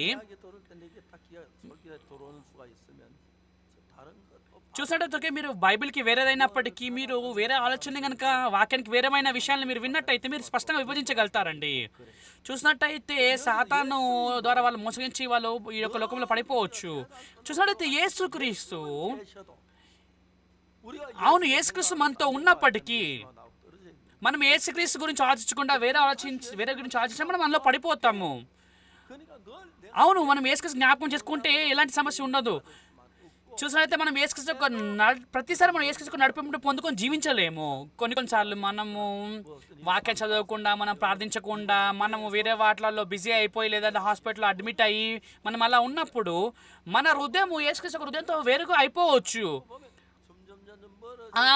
ఎందుకు ఇలా ఉంది ఈ విధంగా మీరు అనుకోవచ్చు. మీరు నెమ్మదిగా మీరు దేవుడి హృదయంతో వేరుగా వెళ్ళిపోవచ్చు. మీరు నెమ్మదిగా ఈ యొక్క లోకాన్ని జీవించి ఈ లోకాన్ని విడిచిపెట్టిన వాళ్ళు వెళ్ళిపోవచ్చు, ఈ లోకాన్ని విడిచిపెట్టి వెళ్ళిపోవచ్చు. కానీ ఇక్కడ ప్రాముఖ్యమైన విషయం ఏంటంటే యేసుక్రీస్తు మీలో జీవించి ఉన్నారు. మీరు బైబిల్ చదువుతూ ఉన్నప్పుడు మీరు అక్కడ యేసుక్రీస్తు హృదయాన్ని గ్రహిస్తూ యేసుక్రీస్తు ఇలాంటి హృదయాన్ని కలిగి ఉన్నాడు, నిజంగా నేను ఈ హృదయాన్ని పొందుకోవాలనుకుంటున్నాను. చూసినట్టు ఒక మీరు ఆ యేసుక్రీస్తు హృదయంతో మీరు దగ్గరికి అయినట్టయితే, నిజంగా మీరు సంఘంలో మీరు జీవించినట్టయితే నిజంగా ఎంతో మంచి విషయం అండి. నిజంగా ఆ సహోదరుడు ఎంతో కష్టంగా ఉన్నాడు, నిజంగా తన డబ్బులు లేకపోతే ఎంతో బాధపడతా ఉన్నాడు. నిజంగా ఆ సహోదరుడితో నేను సాహసం చేయాలి, నిజంగా నా డబ్బులు లేవు కానీ నీకు డబ్బులు ఇవ్వలేను. కానీ సహోదరుడా, అవును, నేను కూడా రక్షణ పొందుకున్న తర్వాత నేను సెమినార్కి వెళ్ళాలనుకున్నాను, కానీ నా డబ్బులు లేవు, చాలా దూరం ప్రాంతానికి వెళ్ళాల్సి వచ్చింది. నేను అలా నా సాక్ష్యాన్ని స్పష్టంగా తనకు వివరించాను. అవును అవునండి, మీ దగ్గర డబ్బులు లేకుండా ఉన్న సమయాలు ఉంటాయి. అవును, మీరు తినడానికి కూడా ఆహారం ఉండకపోవచ్చు, అదేవిధంగా కొంచెం డబ్బులు చాలా కూడా ఉండొచ్చు. కానీ మన హృదయం కూడా అంతే అండి. యేసుక్రీస్తు హృదయంలో నింపివేయబడిన సమయం ఉంటుంది, యేసుక్రీస్తు హృదయం లేకుండా కూడా మనం ఉండొచ్చు. మనము సంఘంలో ఉంటూ వాక్యాన్ని విన్నట్టయితే, మనము దేవుడితో దగ్గర అయినట్టయితే, మీ యొక్క హృదయంలో యేసుక్రీస్తు హృదయం ప్రవేశించి మిమ్మల్ని విశ్వాసంతో జీవించేలా వాక్యం నడిపిస్తుందండి. మీరు రక్షణ పొందుకున్న తర్వాత అందరూ విశ్వాసంతో జీవిస్తారని కాదు, కానీ ఒకసారి రెండుసార్లు మనం జీవితంలో విశ్వాసాన్ని మనం అనుభవిస్తూ మళ్ళీ అనుభవిస్తూ నిజంగా యేసుక్రీస్తు నా ప్రార్థన ఆలకిస్తున్నాడు, యేసుక్రీస్తు నాలో జీవించి ఉండి నా కోసం పనిచేస్తున్నారు, ఈ పని యేసుక్రీస్తు చేశారు, అలా మీరు చాలా స్పష్టంగా మీరు మాట్లాడగలుగుతారండి. నేను అలా ఎన్నోసార్లు ఈ దేవుణ్ణి అనుభవించడం జరిగింది. అలా అనుభవించడం జరిగింది. కొన్నిసార్లు అవును, డబ్బులు లేకుండా కూడా నేను ఈ రోజుల్లో అంత బాధపడట్లేదు. కానీ కొన్నిసార్లు నేను కూడా అలా సందేహిస్తాను. కానీ ప్రభు, నా గురించి నీకు తెలుసు. ఓకేలే, నాకు డబ్బు లేకపోతే నేను ఒక రోజు తిన్నాను, ఒక 2 రోజులు తిన్నాను, 2 వారాలు కూడా తిన్నాను, ప్రాబ్లం లేదు. ఓకే, ఉపవాసం ఉంటే ఉపవాసం ఉంటాను. ఒకవేళ దేవుడు ఆహారం ఇచ్చినట్టయితే ఆహారం తింటాను, దేవుడు ఒకవేళ ఆహారం ఇవ్వకపోతే నువ్వు ఉపవాసంతో ఉంటాను. అలా ఉండొచ్చు మనము. కానీ నేను ఒక్కసారి కూడా నేను వారం పాటు నేను ఉపవాసంతో ఉన్న రోజులు లేవండి. కానీ ఏదేమైనప్పటికీ దేవుడు నాతో ఆయన నివసిస్తూ ఆయన నన్ను నడిపిస్తూ, నిజంగా దేవుడు ఒక వాక్యము నన్ను నూతనంగా నన్ను నడిపిస్తూ, అదేవిధంగా నా హృదయంలో ఎంతో బలాన్ని ఇస్తూ, నా హృదయంలో ఎంతో సంతోషాన్ని ఇస్తూ, ఎంతో నిరీక్షణ ఇస్తుంది. కాబట్టి చూసినట్టయితే ఎన్నో విషయాలు నేను వాక్యం చెప్పగలను. నేను 2 సార్లు 3 సార్లు 2 గంటలు 3 గంటలు వాక్యం చెప్పిన రోజులు ఉన్నాయి. కొన్నిసారి ఆరాధన సమయంలో చూసినట్లయితే చాలా మంది వాళ్ళు వాక్యాన్ని నిజంగా వాక్యాన్ని నిజంగా విశ్వాసం పొందుకున్నాను, నిజంగా నేను స్వస్థత పొందుకున్నాను పాస్టర్ గారు. కొంతమంది నిజంగా ఎంతో స్వస్థత పొందుకోలేని అనారోగ్యంగా ఉన్నారు, కానీ వాళ్ళకి ఎలాంటి మార్గం లేదు కాబట్టి వాళ్ళు ప్రార్థిస్తూ ఉన్నారు. వాళ్ళు మళ్ళీ ప్రార్థించి ఒకరోజు వాళ్ళు ఎంతో జాగ్రత్తగా ప్రార్థిస్తూ ఉన్న సమయంలో యేసుక్రీస్తు నా ప్రార్థన ఆలకించి ఆయన నాకు ఖచ్చితంగా నన్ను స్వస్థపరుస్తాడు, హృదయాన్ని పొందుకుంటారు. నిజంగా వాళ్ళు ఆ విధంగా హృదయాన్ని పొందుకుంటారు, నిజంగా వాళ్ళు స్వస్థత పొందుకుంటారు. అదేవిధంగా మీలో కూడా యేసు క్రీస్తు పనిచేయాలనుకుంటున్నారు. అదేవిధంగా మీరు దురాత్మ కూడా పనిచేస్తుందండి. ఒకవేళ మీ యొక్క హృదయం అనేది తెరచబడి ఉంది కాబట్టి, మీ యొక్క హృదయం అనేది తెరవబడి ఉంటుంది కాబట్టి యేసుక్రీస్తు కూడా పనిచేయవచ్చు, సాతానుడు కూడా పనిచేయవచ్చు. కానీ మీరు ఒకవేళ మీ హృదయంలో యేసుక్రీస్తు ఒక హృదయంతో యేసుక్రీస్తు ఒక హృదయంతో మీరు నడిపించబడినట్టయితే, మీ యొక్క యేసుక్రీస్తు హృదయంతో ఒకటి అవుతారు కాబట్టి మీరు సంతోషంగా ఆనందంగా మీరు జీవించగలుగుతారు. అవును, సాతాను మనల్ని నడిపించినట్టయితే సాతాను మన సంఘానికి దూరంగా చేస్తోంది. కొంతమంది వాళ్ళు పాపక్షమాపణ పొందుకొని నిజంగా వాళ్ళు సంఘాన్ని వ్యతిరేకించేవారు. చూసినట్టు సంఘంలో కూడా ఇలాంటి మనము బాధకరమైన సమయాన్ని మనం ఎదుర్కొన్నాం. కానీ చూసినట్టు మన సంఘాన్ని ఎంతో వాళ్ళు వ్యతిరేకించి వాళ్ళు తిరిగి సంఘానికి వచ్చిన వాళ్ళు ఉన్నారు. అవును, మానవులు ఇలాంటి వారా? వాళ్ళు యేసుక్రీస్తు నమ్ముతున్నారని చెప్పి వాళ్ళు పాపక్షమాపణ పొందుకున్నా కానీ వాళ్ళు ఎల్లప్పుడూ సంతోషంగా ఉండేవారు కాదు. వాళ్ళు కష్టాన్ని ఎదుర్కొంటారు, వాళ్ళు భారాన్ని ఎదుర్కొనే సమయంలో ఉండే వాళ్ళు ఎంతో బాధల్లో కూడా ఉంటారు. కానీ అలాంటి సమయంలో ప్రతిసారి గనక నేను యేసుక్రీస్తుని అనుభవించినట్టయితే, ఒకవేళ నా సమస్య యేసుక్రీస్తు అయినట్టయితే నా సమస్యను యేసుక్రీస్తు తీరుస్తాడు. యేసుక్రీస్తు దయచేసి మీరు నన్ను నడిపించినట్టయితే మీరు నన్ను ఆశీర్వాదమైన మార్గంలో నడిపిస్తారు. నేను బైబిల్ని చాలాసార్లు చదువుతా వచ్చానండి. నేను చాలాసార్లు బైబిల్ చదువుతా ఉన్నప్పుడు నిజంగానే నా హృదయంలో నేను పాస్టర్ని అవుతాను అని హృదయంలో నిర్ణయించుకొని నేను అలా మిషనరీగా వచ్చి నేను సువార్త ప్రకటించడానికి కోసం ఈ విధంగా సువార్తలో నేను జీవిస్తూ ఉన్నాను. కానీ చాలా ప్రాముఖ్యంగా కొరియా దేశస్తులు చాలామంది వాళ్ళందరూ నేను పాపులని అంటారు. వాళ్ళు కనుక బైబిల్ని స్పష్టంగా చదివినట్టయితే బైబిల్లో వాక్యం రాస్తుంది, ఏ భేదలు అందరూ పాపం చేసి దేవుడు అనుగ్రహించు మహిమను పొందలకే పోవచ్చున్నారు. కాబట్టి నమ్మువారు ఆయన కృపచేతనే క్రీస్తు యేసునందుల విమోచనము ద్వారా ఉచితంగా నీతిమంతులు. అవునండి, ఏ బిడ్డలు అందరూ పాపము చేసి దేవుడు అనుగ్రహించు మహిమను పొందలేకపోతున్నారు. వాళ్ళు పాపం చేశారు. కానీ 24 వచనం ఏం చెప్తుండే, కాబట్టి యేసుక్రీస్తు నందలి విమోచనము ద్వారా ఉచితముగా మనము, అవును ఖచ్చితంగా మనం పాపం చేసామండి, అవును పాపం చేసాము, మనం పాపులము. కానీ ఆయన మన నీతిమంతులు అని అంటున్నారు, మన నీతిమంతులు తీర్చబడ్డాము అంటున్నారు. ఎందుకంటే యేసుక్రీస్తు మన పాపాల నిమిత్తం ఆయన శిలువపై చనిపోయి మన పాపాలని క్షమించేశారు. కాబట్టి ఇక్కడ ప్రాముఖ్యమైన విషయం ఏంటి అంటే, ఈరోజు ఉద్యోగం మీరందరూ కూడా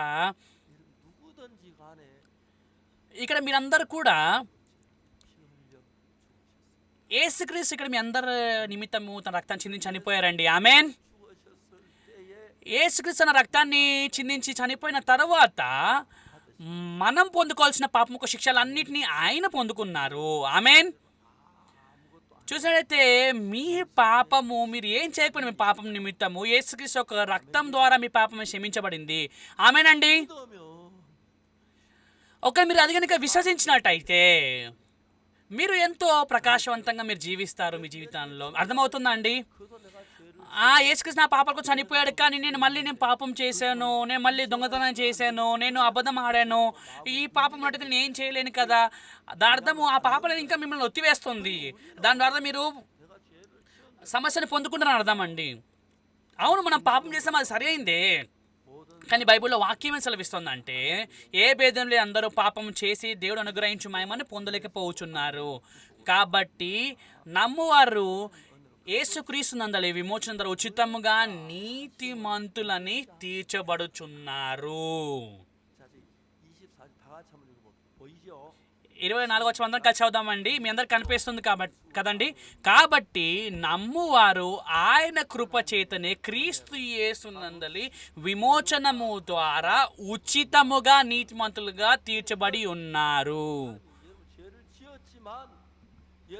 అవును అండి, మీరు పాపం చేశారు, కానీ దేవుడు ఏమంటున్నానంటే యేసుక్రీస్తు మీకోసం శిలువపైన చనిపోవడం ద్వారా నువ్వు నీతిమంతుడివి అని అంటున్నారు. యేసుక్రీస్తు దేవుడు అంటున్నారండి, యేసుక్రీస్తు చనిపోవడం ద్వారా నీతిమంతులు అయిపోయిన, నీలో పాపం లేదు. అవును, నువ్వు పాపం చేసావు, అబద్ధం ఆడావు, కానీ యేసుక్రీస్తు నీకోసం శిలువపైన చనిపోవడం ద్వారా నీ పాపాలన్నింటినీ ఆయన కడిగేశారు, నువ్వు పరిశుద్ధుడివి, నువ్వు నీతిమంతుడు అని వాక్యం సెలవిస్తోందండి. ఆమేన్. అందుకనే మనం ఏదో మంచి చేయడానికి ప్రయత్నించాల్సిన అవసరం లేదు, మనం కష్టపడాల్సిన అవసరం లేదు. కానీ ఒకవేళ యేసుక్రీస్తు మన నీతిమంతులను అడిగితే మనం నీతిమంతులం అండి. దేవుడు మన నీతిమంతులను అడిగితే మనం నీతిమంతులము. యేసుక్రీస్తు కాబట్టి నమ్మువారు ఆయన కృప చేతనే క్రీస్తు యేసు అందరి విమోచనం ద్వారా ఉచితంగా మన నీతిమంతులుగా తీర్చబడి ఉన్నాము. చూసినట్టయితే ఎవరైతే దీన్ని నమ్ముతారో వాళ్ళు నీతిమంతులండి. అవును, వాళ్ళ పాపం నుండి వారు పరిపూర్ణ విడుదల పొందుకుంటారు. కానీ దీన్ని నమ్మని వారు, నేను ఈ లోకంలో అబద్ధం చెప్పని వాళ్ళు ఎవరు ఉన్నారండి, ద్వేషించని వారు ఎవరు ఉన్నారు, ఇతర పట్ల చెడు మాటలు మాట్లాడిన ఎవరు? అవును, మనం పాపులమే, మనం ఎల్లప్పుడూ పాపులమే అండి, మనం ఎల్లప్పుడూ పాపంలో మనం జీవిస్తాము. అవును, మనం పాపం చేసాము, కానీ యేసుక్రీస్తు ద్వారా యేసుక్రీస్తు శిలువపైన చనిపోవడం ద్వారా ఆయన మన పాపాలను క్షమించేశాడు. కాబట్టి మనము దాని ద్వారా నీతిమంతులుగా తీర్చబడ్డాము. కాబట్టి నమ్మువారు ఆయన కృప క్రీస్తు యేసు నందలి విమోచన ఉచితంగా నీతిమంతులుగా తీర్చబడ్డారు. ఆమేన్. అయితే మీరందరూ కూడా నీతిమంతులా అండి? అవును, మీరు తప్పు అర్థం చేసుకోవద్దు. మీరు పాపం ఉంది కాబట్టి మీరు నీతిమంతులు అనట్లేదు. యేసుక్రీస్తు, అవును మీరు పాపం చేశారు, కానీ మీ పాపం నిమిత్తం యేసు శిలువపైన చనిపోయారు, కాబట్టి ఆయన ద్వారా మీరు నీతిమంతులుగా తీర్చబడ్డారు. ఆమేన్. అవునా కాదండి? అవును, దేవుడు ఆయన మీ అందరి కోసం పనిచేయాలనుకుంటున్నారు. ఇక్కడ కూర్చొని మీ అందరూ కూడా అవును ఏదైతే అందరూ పాపం చేసి దేవుడు అనుగ్రహించి మహిమను పొందలేకపోవచ్చున్నారు. కాబట్టి నమ్మువారు ఆయన కృప చేతనే క్రీస్తు యేసునందు విమోచనం ద్వారా ఉచితముగా నీతిమంతులని తీర్చబడుచున్నారు. దేవుడు మిమ్మల్ని చూసి నువ్వు నీతిమంతులు అంటున్నారు. సహోదరాల నువ్వు నీతిమంతురాలివి, సహోదరుడా నీలో పాపం ఉంది కానీ దేవుడు నేను చూసి నీతిమంతుడు అని అంటున్నాడు. అవును నువ్వు పాపం చేయలేదని కానీ నువ్వు పాపం చేసావు కానీ యేసుక్రీస్తుని నీకోసం రక్తాన్ని చిందించాడు కాబట్టి నువ్వు నీతిమంతుడివి. ఇది యేసుక్రీస్తుని విశ్వసించేవారండి. కొన్నిసార్లు సాతాను మనల్ని మోసగిస్తూ ఉంటుంది. నువ్వు ప్రతిరోజు పాపం చేయొచ్చు అయితే సాతాను ఈ విధంగా చెప్తోంది. అయితే నేను ఏం చేయాలి? ఈ లోకంలో పాపం చేయని వాళ్ళు ఎవరున్నారు అని అనాలి నువ్వు. అవునా కాదండి? ఈ లోకంలో పాపం చేయని వాళ్ళు ఎవరున్నారు? కానీ యేసుక్రీస్తు నీతిమంతులుగా చేశాను. నేను పాపం చేయనందువల్ల నేను నీతిమంతుని కాదు. అవును నేను పాపం చేశాను కానీ యేసుక్రీస్తు యొక్క రక్తం ద్వారా నేను నీతిమంతుణ్ణి, అందుకే నేను పాపిని కాదు. ఈ విధంగా విశ్వసించడము యేసుక్రీస్తుని స్పష్టంగా నిజంగా విశ్వసించడం అండి. బైబిల్లో వాక్యంలో ఏమని సెలవిస్తోంది? ఇక్కడ మనం నీతిమంతులు అని చెప్తోంది కదా. బైబిల్లో వాక్యం ఏం సెలవిస్తుంది అంటే మనం నీతిమంతులు అని చెప్పినట్టయితే బైబిల్ మనం నీతిమంతులు అన్నట్టయితే మనం నీతిమంతులము. అవును దేవుని ఎదుట మనం ఎంత కృతజ్ఞత చెల్లించాల్సిన విషయం ఏంటి అంటే దేవుడు ఇలాంటి విషయాలు చాలా స్పష్టంగా బైబిల్లో రాసి ఉంచారు. నేను ప్రెస్బిటేరియన్ చర్చ్కి వెళ్ళేవాడినండి ఇంతకుముందు.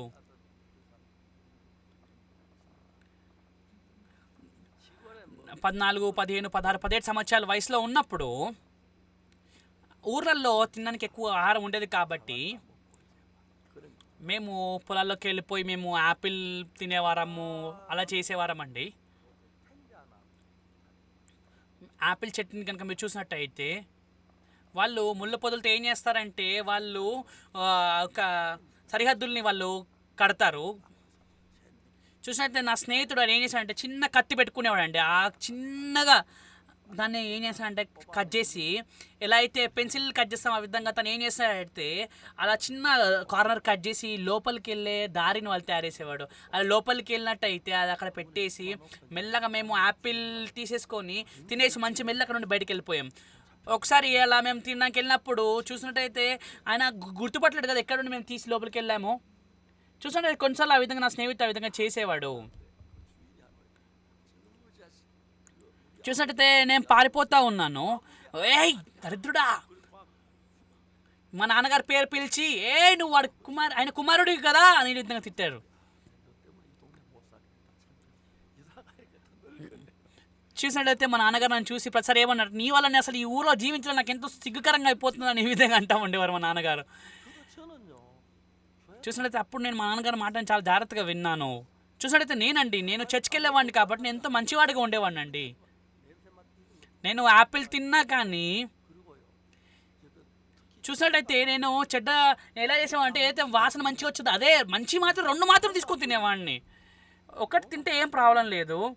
చూసినట్టయితే వేరే పొలాల్లో ఉన్న చెట్లను కానీ తొక్క వేసినట్టయితే అంతా పాడైపోతుంది. నేను చర్చికి వెళ్ళేవాడిని కాబట్టి నేను ఆ విధంగా ఇష్టం వచ్చినట్టు అంత దొంగతనం చేసేప్పుడు తప్పుగా చేసేవాడిని. కానీ నేను వాసన చూసేది మంచిగా ఉంది, ఆ 2 మాత్రం తీసుకునేవాడిని. ఎంతో మంచిగా దొంగతనం చేసేవాడిని నేను. అవును ఇది మీకు నవ్వుతున్నట్టుగా అనిపించవచ్చు, ఆశకరంగా అనిపించవచ్చు, కానీ నేను ఈ విధంగా చేసేవాడిని అండి. కానీ ఎంతో ఆశ్చర్యకరమైన విషయం ఏంటి అంటే యేసుక్రీస్తు యొక్క రక్తము మన అందరినీ పరిశుద్ధులుగా చేసింది. అది మనం విశ్వసించాలి. యేసుక్రీస్తుని విశ్వసించడం అంటే ఇదే అండి. యేసుక్రీస్తు ఏమనట్లేదు.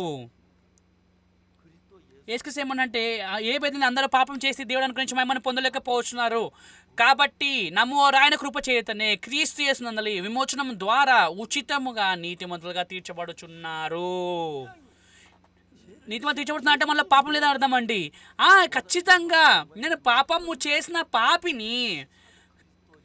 కానీ ఇక్కడ వాక్యం ఏం చెప్తుంటే అవును మనందరం పాపం చేసి దేవుని గురించి మనం పొందలేకపోతున్నారు. కానీ 24 వచ్చిన ఏం చదివిస్తుందంటే కాబట్టి నమ్మవారు ఆయన కృప చేత క్రీస్తు యేసునందు ఈ విమోచనం ద్వారా ఉచితంగా నీతిమంతులుగా తీర్చబడుతున్నామని వాక్యం చదివిస్తుంది. మీరందరూ అంతే అండి. ఈ లోకంలో పాపం చేయని వారు అంటూ ఎవరు లేరండి. అందరూ మనం పాపం చేసిన వారు. అవునండి అందరూ మనం ఈ లోకంలో పాపం చేశాము. కానీ విశ్వాసం ద్వారా మనం దీన్ని అంగీకరించాలి. అవును నేను అబద్ధం కూడా ఆడాను, నేను దొంగతనం కూడా చేశాను, కానీ యేసుక్రీస్తు శిలువ పైన చనిపోయినప్పుడు ఆయన పాపాలన్నింటినీ కూడా ఆయన స్పష్టంగా కడిగేశారు. ఆయన రక్తం ద్వారా నా పాపాలన్నీ పరిపూర్ణంగా కడివేయబడ్డాయి. దేవుడు నన్ను చూసి నన్ను పరిశుద్ధుడు నీతిమంతుడు అంటున్నాడు. అవును, నేను పాపం చేశాను, కానీ ఎవరు నన్ను నీతిమంతులు అని అంటున్నారంటే ఎవరైతే యేసుక్రీస్తు విశ్వసిస్తారో వాళ్ళే నీతిమంతులను. అవును, నేను పాపం చేసుకుని నీతిమంతుల్ని అని అనట్లేదంటే, నేను పాపం చేసిన నీతిమంతులు కాదంటున్నారంటే వాళ్ళు యేసుక్రీస్తుని విశ్వసించట్లేదు. అవును, మీరు ఎంత పాపం చేసినప్పటికీ ఒకవేళ యేసుక్రీస్తు శిలువ పైన చనిపోవడం ద్వారా యేసుక్రీస్తు కృప ద్వారా మీరు నీతిమంతులుగా తీర్చబడ్డారని మీరు నమ్మినట్టయితే ఇదెంతో సులభమైందండి. ఇది కష్టమైందా అండి? లేదు, ఇది కష్టమైంది కాదు. యేసుక్రీస్తు శిలువ పైన ఖచ్చితంగా మన పాపాల నిమిత్తం చనిపోయారు. ఆయన మన పాపాలన్నింటినీ కడిగేశారు. అవునా కాదండి? ఏ బేదలు అందరూ పాపం చేసి ఉన్నారండి. దేవుడు అనుగ్రహించి మహిమను మనం పొందలేకపోవచ్చున్నాము. కానీ 24వ వచనంలో, కాబట్టి నమ్మువారు ఆయన కృప చెంది క్రీస్తు యేసునందలి విమోచనము ద్వారా ఉచితంగా నీతిమంతులుగా తీర్చబడుతున్నాము. ఇక్కడ వాక్యంలో అర్థం ఏంటంటే ఈ లోకంలో ఉన్న అందరికీ సాక్ష్యం చెప్తుందండి. కొరియా దేశస్తులైన, యూదు దేశస్తులైన యేసుక్రీస్తు శిలువపై చనిపోవడం ద్వారా మన పాపం ఒక జీతాన్ని ఆయన చెల్లించాడు. కాబట్టి మనం ఇంకా పాపులం కాదండి. అందుకే మనం పాట పాడతాం కదా, 속죄함 받은 것 아니요. 거룩한 하나님 어린 양 예수의 그 피로 속죄함 얻었네. 속죄함 주 예수 내 죄를 속했네. 할렐루야 소리를 합하여 함께 찬송하세. 그 피로 속죄함 얻었네. ఈ విధంగా మనం పాట పాడుతూ ఉన్నాం కదండి, యేసుక్రీస్తు రక్తం ద్వారా నేను నీతిమంతులుగా తీర్చబడ్డానని. యేసుక్రీస్తు శిలువ పైన చనిపోవడం ద్వారా మనము నీతిమంతులుగా తీర్చబడ్డాము. మీ అందరి పాపాలు క్షమించబడ్డాయి. కొంతమంది ఏమంటారంటే, నేను పాపం చేశాను, కానీ అలా ఒక నేను పాపం చేస్తున్నాను కాబట్టి నా పాప జ్ఞాపకం ఉండకూడదు అని అనుకుంటారు. ఒకవేళ మనం ఏం చేయాలంటే, జ్ఞాపకం చేసుకునే ఆ ఒక్క మెషిన్ మనం పడే సరిపోతుంది. ఎందుకు పాపం జ్ఞాపకం చేసుకోలేమండి? ఖచ్చితంగా మనం పాపం చేసినట్టయితే మనము జ్ఞాపకం కలిగి ఉంటాం. మనం తప్పేస్తే అది చాలా కాలం జ్ఞాపకం ఉంటుంది మనకి. అవును, మీరు ప్రార్థించారు కదండి నా పాపాలు క్షమించండి అని. కానీ మన ప్రార్థన ద్వారా కాదు, కానీ యేసుక్రీస్తు యొక్క రక్తం ద్వారా మన పాపాలని కడివేయబడ్డాయని వాక్యం సెలవిస్తూ ఉంది. 미나은같이 없어질 보배로 속죄함 받은 것 아니요. 거룩한 하나님 어린 양 예수의 그 피로 యేసుక్రీస్తు రక్తం ద్వారా మనం పాపక్షమాపణ పొందుకున్నాము. ఇది అండి పాట. చూసినట్టయితే యేసుక్రీస్తు లోపల చిందించిన రక్తం ద్వారా మీ అందరి పాపాలన్నీ కూడా కడివేయబడ్డాయి. చూసినట్టయితే మనము యేసుక్రీస్తుని నమ్ముతున్నామండి. యేసుక్రీస్తు శిలువపైన రక్తం చిందించిన విషయాన్ని మనం నమ్ముతున్నాము. అవును, యేసుక్రీస్తు మన కోసం శిలువపైన చనిపోయాడు. అవును, మనం పాపం చేశాము, కరెక్టే. కానీ యేసుక్రీస్తు మన పాపాల నిమిత్తం శిలువపైన చనిపోవడం ద్వారా మన పాపాలు అనేవి మంచు వలె తెల్లగా కడివేయబడ్డాయని వాక్యం సెలవిస్తోంది. చూసినట్టయితే మన భావోద్యోగాలు నమ్మినట్టయితే మనము మళ్ళీ తికమక పడతాము. అవును, మనం అబద్ధం ఆడాము, దొంగతనం చేసాము, మనం ఎంత చెడ్డగానే జీవించాము, కానీ యేసుక్రీస్తు యొక్క రక్తం ద్వారా మనం నీతిమంతులుగా తీర్చబడ్డామండి. మనం దీన్ని విశ్వసించటమే యేసుక్రీస్తుని విశ్వసించటము. ఆమేన్. ప్రియ సంఘస్థులారా, మన మధ్యలో మంచివాళ్ళు ఎవరున్నారండి? మంచివారు ఎవరు లేరు. ఈ యొక్క లోకంలో పాపం చేయని వాళ్ళు అంటూ ఎవరున్నారు? అందరూ ఎంతో మురికి చెడ్డ పాపులండి. అందరూ ఎంతో పాపులం మనము. కానీ యేసుక్రీస్తు మనని పరలోక రాజ్యానికి నడిపించడానికి కోసము, యేసుక్రీస్తు మన పాపాల నిమిత్తము ఆయన శిలువ పైన చనిపోవడం ద్వారా ఆయన మన పాపాలన్నింటినీ కడిగేశారు. ఆయన మనని పరిశుద్ధంగా నీతిమంతులుగా చేశారు. ఆయన ద్వారా మనం నీతిమంతులుగా తీర్చబడ్డామండి. ఆమేన్. అందుకే ఈ వాక్యాన్ని మనం చదివినట్టయితే ఎంతో ఆశ్చర్యకరమైన విషయం ఏంటి అంటే, ఇక్కడ దేవుడు తన వాగ్దానాన్ని మనకి ఇక్కడ చాలా స్పష్టంగా ఇచ్చారండి. ఇక్కడ దేవుడు ఎంతో అద్భుతంగా మన కోసం పనిచేస్తూ ఉన్నారు. ఆయన మన పాపాలన్నింటినీ మంచు వలె తెల్లగా కడిగేస్తున్నారు. చూసినట్టయితే సంఘానికి వెళ్ళే సంఘ పెద్దలందరూ ఈ విధంగా అంటారండి. అందరూ ఏమని ఈ విధంగా పాడుతున్నారు ఈ పాటని. 하나님 어린 양의 그 피로 속죄함 받아 찬송. యేసుక్రీస్తు యొక్క రక్తం ద్వారా నా పాపం క్షమించబడ్డాయని పాడుతున్నారు. కానీ చివరికి వాళ్ళు ప్రార్థించేటప్పుడు, ప్రభువా నేను పాపం చేసిన ప్రభు నా పాపం క్షమించండి. యేసుక్రీస్తు యొక్క రక్తం మీ అందరి పాపాల్ని మంచు వల్లే తెల్లగా కడిగేసిందండి. దీన్ని ఎలా ఉందో అలా నమ్మటమే యేసుక్రీస్తు నమ్మటం అండి. ఆమెన్. ఎలాంటి పాపమైనప్పటికీ, వ్యభిచారమైన పాపమైనప్పటికీ, దేశించే పాపమైనప్పటికీ, అబద్ధమైన పాపమైనప్పటికీ, ఎలాంటిదైనప్పటికీ నా సంబంధం లేకుండా వాటన్నిటి నిమిత్తం యేసు శిలువపైన చనిపోయి మీ పాపాలని ఆయన పొందుకొని మీకు బదులుగా ఆయన శిలువపైన చనిపోయారు. ఆయన చిందించిన రక్తం ద్వారా మనము పాప క్షమాపణని మనం పొందుకున్నాము. మనము దీన్ని విశ్వసించాలి. యేసుక్రీస్తు శిలువపైన చనిపోవడం ద్వారా, ఆయన రక్తాన్ని చిందించడం ద్వారా కేవలం ఆయన ఊరికే చనిపోలేదు, కానీ మన పాపాలని ఆయన మోసుకున్నాడు కాబట్టి, ఆయన మన పాప కోసం చనిపోయారు కాబట్టి మనం ఇంకా పాపులం కాదండి. ఎందుకంటే మనకు బదులుగా యేసుక్రీస్తు తను ఆ పాప జీతాన్ని పొందుకున్నారు. ఆయన రక్తం ద్వారా మనం నీతిమంతులుగా తీర్చబడ్డాము. బైబిల్లో చాలా చోట్ల ఈ విధంగా చాలా స్పష్టంగా రాస్తుంది. అందరం మనం పాపం చేసి ఉన్నాం, దేవుని అనుగ్రహించి మహిమను మనం పొందుకోలేకపోతున్నాము. కాబట్టి క్రీస్తు యేసు నందలి విమోచనము ద్వారా ఉచితముగా మనము నీతిమంతులుగా తీర్చబడుచున్నాము. ఈ లోకంలో మనము ఎంతో మంచిగా జీవించడానికి ప్రయత్నించినా, మనము ఎంత ఉండాలనుకున్నప్పటికీ మనము పాపంలో పడిపోతామండి. పాపం చేస్తూ చూసినట్లయితే మీరు మళ్ళీ నేను పాపి అంటారు. ఇలా చాలా మంది అంటూ జీవిస్తూ ఉన్నారు. మనం మన పరిస్థితిని చూడకుండా మన పాపాలని స్పష్టంగా కడిగేశారు యేసుక్రీస్తు మన పాపాల నిమిత్తం చనిపోవడం ద్వారా ఆయన మన పాప యొక్క జీతాన్ని పరిపూర్ణంగా చెల్లించేశారు. మీకు అర్థమవుతుందండి? యేసుక్రీస్తు పైన చివరిగా చనిపోయేటప్పుడు అన్న చివరి మాట ఏంటంటే, ఇది సమాప్తమైనది. ఏం సమాప్తమైనదండి? యేసుక్రీస్తు ఈ యొక్క లోకానికి వచ్చిన పని ఏంటంటే, దేవుని చిత్తం నెరవేర్చడానికి, దేవుడి యొక్క వాక్యాన్ని నెరవేర్చడానికి కోసము ఆయన మన పాపంలో మన పాపాలన్నింటినీ కొంచెం కూడా మిగిల్చకుండా అంత కూడా కడివేశారండి. అది మన హృదయంలో అంగీకరించాలి. నిజంగా సంఘస్థులందరూ ఇలాంటి సాహసం మీరు చేసినట్టయితే ఎంతో మంచిదండి. చూసినట్టయితే చాలామంది వాళ్ళు పాపక్షమాపణ పొందుకున్నారా నేను విన్నానండి. నేను 3 సంవత్సరాల కింద నేను పాపక్షమాపణ పొందుకున్నానండి. ఆరంభంలో మొదట్లో నాకేమనిపించింది, నాలో పాపం ఉందనిపించింది. కానీ చివరికి నేను చూసినట్టయితే యేసుక్రీస్తు నందలి విమోచనము ద్వారా, దేవుని ద్వారా ఉచితంగా నేను నీతిమంతులుగా తీర్చబడ్డన్న విషయాన్ని నేను గ్రహించగలిగానండి. దేవుడు మిమ్మల్ని కూడా చూసి మీరు నీతిమంతులు అంటున్నారండి. మీరు దేవుడిని మిమ్మల్ని నీతిమంతులు అంటే మీరు నీతిమంతులు అండి. ఎందుకు మనం నీతిమంతులు అంటున్నానండి? ఎందుకంటే యేసుక్రీస్తు మన పాపాల నిమిత్తము శిలువపైన చనిపోవడం ద్వారా మనం నీతిమంతులం అండి. ఆమేన్. మీలో నేను పాపి అన్న వాళ్ళు చేయొద్దండి. ఏంటి మీ అందరు పాపం చూడ పాపం లేదంటున్నారు ఏంటి? నాలో పాపం, నేను ఒక్కసారి కూడా పాపం చేయలేదన్న వాళ్ళు చేయొద్దండి. ఇట్లా అన్నీ ఎత్తుకింది దింపేశారు. మీరు సరిగా చేశారు.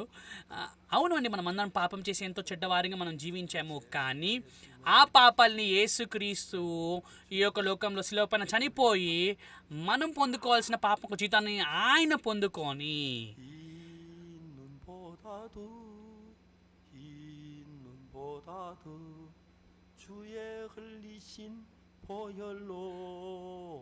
తెల్ల మంచు కంటే యేసుక్రీస్తు యొక్క రక్తం ద్వారా నా పాపాల్ని ఎంతో తెల్లదిగా కడిగేశారు. మీరు ఈ విధంగా పాపంలో బంధించి జీవించకండి. అవును, మనం పాపం చేశాం కరెక్టే, కానీ యేసుక్రీస్తు యొక్క రక్తం ద్వారా మనము పాపాలన్నీ అన్నీ కూడా క్షమించబడ్డాయి. మీకు అర్థమవుతుందా అండి? పరలోక రాజ్యం మీరెంతో సంతోషంగా మీరు పరలోక రాజ్యానికి వెళ్ళాలండి. నాలో పాపం ఉందని మీరు అనకూడదు. ఎందుకంటే మనం పాపం చేయలేదా? లేదు, మనం పాపం చేశాము. కానీ దేవుడు నా పాపాలన్నింటినీ కడిగేశారు. యేసుక్రీస్తు నా పాపాలన్నింటినీ ఆయన జీతం చెల్లించేశారు. మీరు ఎంతో ధైర్యాన్ని కలిగి ఉండాలి మీ హృదయాల్లో. యేసుక్రీస్తు శిలువపైన చనిపోవడం ద్వారా మీరు పొందుకోవాల్సిన పాపం యొక్క జీతాన్ని మీకు బదులుగా యేసుక్రీస్తు పొందుకున్నారు. మీకు అర్థమవుతుందా అండి? ఆయన మనని పాపం నుండి క్షమించడానికి కోసం ఆయన శిలువపైన మన కోసం చనిపోయారు. యేసుక్రీస్తు శిలువపైన చనిపోయిన ఆ మరణం ద్వారా మన అందరము పరిపూర్ణంగా నీతిమంతులుగా తీర్చబడ్డాము. అవును, ఆరంభంలో నేను ప్రెస్బిటేరియన్ చర్చ్కి వెళ్ళేవాడినండి. నేను ఇంతకుముందు నేను పాపక్షమాపణ పొందుకున్నప్పుడు సంఘంలో ఉన్న వాళ్ళందరూ ఎంతో ఆశ్చర్యపోయారు. పాస్టర్ గారు కూడా నేను పాపి, సంఘ పెద్ద కూడా నేను పాపి అంటున్నారు, కానీ నేను అసలు మర్చిపోలేని విషయం అండి ఇది. 여자 선생은 우리 같은 청년에 있는 선생은 నేను మా టీచర్ని కలిసానండి, వాళ్ళ టీచర్ని, మా యూత్ హెడ్ టీచర్ని. ఏంటి నువ్వు పాపక్షమ పొందుకున్నావంట, ఏంటి నువ్వు పాస్టర్ గారి కంటే గొప్ప వ్యక్తివా, పాస్టర్ గారు నేను పాపి అని అంటున్నారు. 그쪽에 다 대화가 돼요. 내 얘기 듣지 마. చూసినట్టయితే కేవలం ఆవిడ మాత్రమే మాట్లాడుతూ ఉన్నారు, నా మాట వినలేదు ఆవిడ. 그래 그 다음부터 저는 కానీ దాని తర్వాత నుండి పాస్టర్ ఈ పార్క్ ఎంతో హాస్యకరంగా ఉన్నాడు, ఆయన పాపం లేదు అంటున్నాడు. 난 죄가 없다는 말이 안 지어서 없다는 నేను నాలో పాపము లేదంటున్నానంటే ఏదో నేను పాపం చేయనందువల్ల లేదని అనట్లేదండి. యేసుకృష్ణ పాపాలు కడిగేశాడు కాబట్టి నాలో పాపం లేదు అని అంటున్నాను. 그다지 정말 놀라운 게 నిజంగా ఎంతో ఆశ్చర్యకరమైన విషయం ఏంటి అంటే, 있는 신남섭이라는 분이 మా చెట్లో షిమ్ నమ్సబ్ అనే ఒక వ్యక్తి ఉన్నాడు. 아주 참 తను ఇంగ్లీష్ చాలా చాలా బాగా మాట్లాడేవాడు. 안에서 తను సొన్సాన్ అనే ప్రాంతంలో 영어 들을 줄 아는 사람 తను ఇంగ్లీష్ ఎవరు అర్థం చేసుకోలేకపోయేవారు, కానీ ఆయన ఇంగ్లీష్ చాలా బాగా మాట్లాడేవారు. ఆయన 어느 날 이제 대구에 가면서 నేను ఎప్పుడైతే 동산에 థొంగ్సాన్ అనే ప్రాంతంలో నేను ఎప్పుడైతే వెళ్తా ఉన్నానో, 그게 이제 기독교 부흥협회라는데 거기 있는 단어 다 있는데 చూసినట్టు అక్కడ క్రిస్టియన్స్ చాలా మంది ఉంటారండి, చాలా మంది మిషనరీస్ ఉండేవారు, ఫారెన్ కంట్రీస్ నుంచి వచ్చిన మిషనరీస్. 400명 선교사. ఒక 300-400 మంది మిషనరీస్ అక్కడికి వచ్చేవారు. 근데 그 딕 선교사님 ఆ డిక్ అనే ఒక పాస్టర్ గారు ఉన్నారండి, మిషనరీ ఉన్నారు.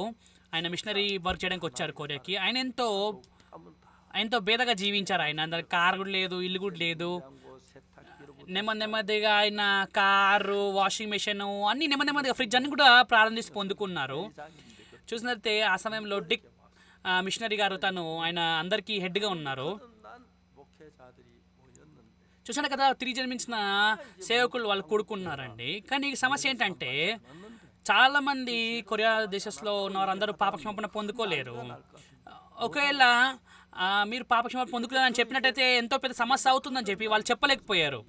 한 7명쯤 되는데 그분 చూసినట్టు ఆ సమయంలో కేవలం 7 మాత్రమే వాళ్ళు పాపక్షమాపణ పొందుకుని ఉన్నారు. వాళ్ళు ఉపవాస ప్రార్థన చేసి ఆ విధంగా వాళ్ళు ఏమనుకున్నారంటే, మనం ఇలా మిషన్ స్కూల్ స్టార్ట్ చేద్దాము అనుకున్నారు.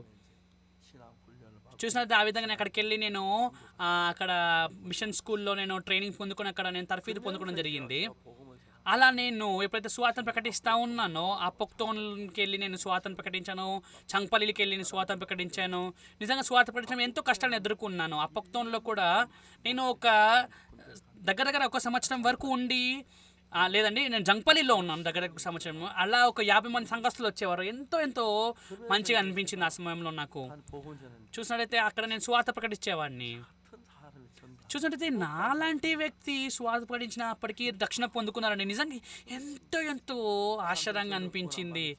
చూసినట్టయితే సువార్త ప్రకటించిన రక్షణ పొందుకోరని అనుకుంటా ఉన్నాను, కానీ 여러분 안에 మీరందరూ కూడా యేసుక్రీస్తు మీ అందరిలో నివసించున్నారండి. మీరు ఆ విశ్వాసం కలిగి ఉండి అదే విధంగా మీరు సువార్తను ప్రకటించినట్టయితే, వాళ్ళ ఆ వాక్యాన్ని ఎలా ఉందో అలా వాళ్ళు విన్నట్టయితే, వాళ్ళ ఆ వాక్యాన్ని విని వాళ్ళ హృదయంలో విశ్వాసాన్ని పొందుకోగలుగుతారు. నిజంగా ఆ విధంగా నేను మన మిషన్ అనేది ఆరంభించడం జరిగింది. నెమ్మదిగా మన సంఘం అనేది ఎదగడం జరిగింది. అదేవిధంగా మనము అనేక దేశాలకి మిషనరీస్ని పంపించాము. మన మిషన్లో ఒకవేళ మీరు ఫారిన్ కంట్రీస్కి వెళ్ళినట్టయితే చూసినట్టయితే అందరు మిషన్స్ నన్ను ఎంతో ఇష్టపడతారు. అందరూ కూడా నా కోసము బైబిల్ సెమినార్స్ చేస్తారు. చూసినట్టే కొరియాలో చాలామంది నన్ను కల్టన్ అంటా ఉన్నారు, కానీ ఇది పెద్ద సమస్య కాదండి నాకు ఇది. 하나님이 진짜 కానీ నిజంగా దేవుడు మన కోసం ఎంతో బలంగా పనిచేస్తూ ఉన్నారు. 교인들이 많지 않은 నిజంగా 일반 형식적 교회 다는 분들 చాలామంది సంఘానికి వెళ్ళే వాళ్ళు ఉన్నారు. చూసినట్లయితే అందరూ కూడా పాపక్షమాపణ పొందుకునే వాళ్ళు పరలోకం వెళ్ళే వాళ్ళు చాలా మంది లేరు. కానీ మీరందరూ కూడా నేను ఆశిస్తున్నాను, మీరందరూ కూడా ఈ స్వార్థను గ్రహించి మీరందరూ కూడా సేవకులుగా ఈ యొక్క భూమిని దిగాంతం వరకు స్వార్థ ప్రకటించడం ఎంతో బాగుంటుందని ఆశిస్తున్నాను. మీరందరూ కూడా మిషనరీస్గా అయితే ఎంతో బాగుంటుందండి. లేదా మీరు వేరే దేశాలకి మీరు విట్నెసింగ్కి వెళ్ళినా బాగుంటుంది. లేదంటే మీ ఫారిన్ కంట్రీస్లో మీ పిల్లలు కానీ లేదంటే మీ చుట్టాలు కనుక ఉన్నట్టయితే మీరు అక్కడికి వెళ్ళి 1 వారం పాటు ఉండి వాళ్ళకి స్వార్థ ప్రకటించండి. ఒక 2 వారాలు అక్కడ ఉండి మీరు స్వార్థ ప్రకటించండి ఆ ప్రాంతాలకు వెళ్ళి. 처음에는 నిజంగా ఆరంభంలో నేను వాక్యాన్ని చెప్పినట్టయితే ఎవరు రక్షణ పొందుకోరు అని అనుకోవచ్చు. మీరేదో మంచి చేయాల్సిన అవసరం లేదు, కానీ యేసుక్రీస్తు శిలువ పైన మన కోసం చనిపోవడం అది సత్యం కదండి, అవును కాదా? యేసుక్రీస్తు మన కోసం శిలువ పైన చనిపోయారు, ఇది సత్యము. యేసుక్రీస్తు మన నిమిత్తమైన శిలువ పైన చనిపోయారు, నీ పాపాల నిమిత్తం చనిపోయారు, నీ పాపాలు క్షమించబడ్డాయి. ఇది చాలా సులభమైందండి, ఎందుకు నువ్వు నమ్మలేకపోతున్నావు? ఇది కష్టమైన విషయం కాదు కదండి. అవును, ఇప్పటివరకు నువ్వు పాపివి అని అనుకోవచ్చు, కానీ మీరు ఆ విధంగా మాట్లాడకండి.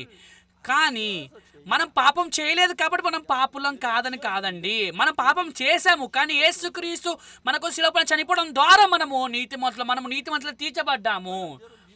అలాంటి విశ్వాసాన్ని కలుగుంటూ మీరు దేవుడి దగ్గరికి వెళ్ళినట్టయితే దేవుడు ఆయన జీవించిన దేవుడు, ఆయన మన కోసం ఎంతో బలంగా పనిచేస్తూ ఉన్నారు. 그래서 여러분들이 నిజంగా మీరందరూ కూడా ఇప్పుడు 좀 부담스럽다고 కొంచెం మీకు భారంగా అనిపిస్తున్నప్పటికీ మీరు ఆ విధంగా వెనకడుగు వేయకండి, నెమ్మదిగా ముందడుగు వేస్తూ మీరు ఆరంభించండి. మీరు చిన్న పిల్లలు కూర్చోబెట్టి వాళ్ళకి సువార్తను ప్రకటించి ఆరంభించండి. నెమ్మదిగా బైబిల్లో లోతుగా మీరు ప్రవేశిస్తూ నిజంగా ఎలా యేసుక్రీస్తు మన పాపాలని కడిగేశాడనే దాన్ని మీరు వివరించండి వాళ్ళకి. యేసుక్రీస్తు మన పాపాలను క్షమించేసినట్టయితే మనము పరిపూర్ణంగా నీతిమంతులు తీర్చబడుతున్నాము. ఈ విశ్వాసం కనుక మీరు హృదయంలో నెరవేర్చబడినట్టయితే నిజంగా పరిశుద్ధాత్మ మనలో నివసిస్తూ ఉంది. నిజంగా దేవుడు ఒక కృపని మనము ఎంతో అద్భుతంగా పొందుకోగలుగుతామండి. నిజంగా మనము ఇలాంటి సువార్తని మనము కలిసి ప్రకటించాలి. ఎంతో బాధాకరమైన విషయం ఏంటి అంటే, చాలామంది కొరియాలో ఉన్న సంఘస్థులు వాళ్ళు ఏమంటారంటే, నేను పాపిని 10 సంవత్సరాలు 20 సంవత్సరాలు 30 సంవత్సరాలు యేసుక్రీస్తు నమ్ముతున్నప్పటికీ నేను ఇంకా పాపిని అని అంటున్నారు. చూసినట్టయితే నేను చనిపోయినట్టయితే నరకానికి వెళ్తాను, ఈ విధంగా బాధపడుతున్న వాళ్ళు చాలామంది ఉన్నారండి. వాళ్ళందరికీ మీరు చెప్పండి, లేదు, యేసుక్రీస్తు మన కోసం శిలువ పైన రక్తాన్ని చిందించడం ద్వారా మన నీతిమంతులు తీర్చబడ్డాము. ఈ సువార్త మీరు ప్రకటించండి. మీరు భయపడకండి మరణం నిమిత్తము, కానీ యేసుక్రీస్తు మన కోసం శిలువ పైన చనిపోయి మన పాపాలను క్షమించేశారు, మనలో పాపం లేదంటున్నారు. ఈ విధంగా మీరు నేర్పించండి.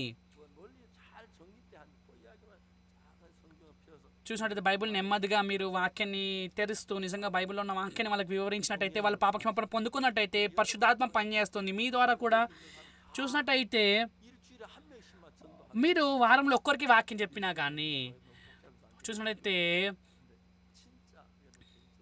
మీరు మీ సొంత సమయాన్ని ఉపయోగిస్తూ మీరు సువార్తను ప్రకటించండి. నిజంగా మీరు మంచిగా సువార్త ప్రకటించకపోయినప్పటికీ ఏ విధంగా యేసుక్రీస్తు మన పాపాలను కడిగేశారు, యేసుక్రీస్తు మన పాపాలను కడిగేశారు సత్యమే కదండి. దీన్ని మీరు వివరించండి. ఒకసార్లు 2 సార్లు మీరు ఈ విధంగా సువార్త ప్రకటించండి. నిజంగా మీరు ఈ విధంగా ఎంతో ఆశీర్వాదకరమైన జీవితాన్ని మీరు జీవిస్తానని ఆశిస్తున్నారు. నిజంగా మీరు ఎంతో సంతోషంగా మీరు జీవిస్తానని ఆశిస్తున్నాను. నిజంగా మీరు పాపక్షమాపణ పొందుకునే వ్యక్తులు మీరు కలుస్తారు. నిజంగా మీరు ఎంతో సంతోషంగా అవుతారు. నేను కూడా ఆరంభంలో ఎంతనే వాక్యం చెప్పినప్పటికీ ప్రజలు ఎవరు రక్షణ పొందుకోలేకపోయారు. నిజంగా నేను ఎంత కష్టపడ్డాను వాక్యం చెప్పడానికి, కానీ అప్పుడు ఎవరు రక్షణ పొందుకోలేకపోయారు. కానీ ఇక్కడ సమయం గడుస్తూ ఉండింది, నేను ఎప్పుడు సువార్తను ప్రకటిస్తాను. ప్రెసిడెంట్ కూడా రక్షణ పొందుకున్నారు. నిజంగా మినిస్టర్స్ కూడా వారు రక్షణ పొందుకున్నారు. చూసినట్లయితే స్కూల్ వైస్ ఛాన్సలర్స్ కూడా రక్షణ పొందుకుంటున్నారు. నిజంగా ఎంతో గొప్ప ఆశీర్వాదకరమైన జీవితం నేను ఇప్పుడు జీవిస్తూ ఉన్నాను. ఇప్పుడు మనం యేసుక్రీస్తులో మనం నూతన సృష్టి అయి ఉన్నామండి. నిజంగా మనం అందరము యేసుక్రీస్తులో ఉన్న వారందరం నూతన సృష్టి అయి ఉన్నామని వాక్యం సెలవిస్తూ ఉంది. మనం అందరము పాతాన్ని గతించను అన్ని కూడా నూతనం ఆయనని వాక్యం సెలవిస్తుంది. మనం ఇంత ముందు జీవించిన జీవితం నుండి మనం బయటికి వచ్చి మన నూతనమైన వ్యక్తిగా మనము పరిశుద్ధమైన జీవితాన్ని జీవిద్దాము. ఈ విధంగా దేవుడు యొక్క బలాన్ని మీరు అనుభవిస్తారని ఆశిస్తున్నాను మీ జీవితంలో. నేను నమ్ముతున్నానండి ఖచ్చితంగా. కృతజ్ఞతలండి అందరికీ. ఇంతటితో మనం ముగించుకుందాము.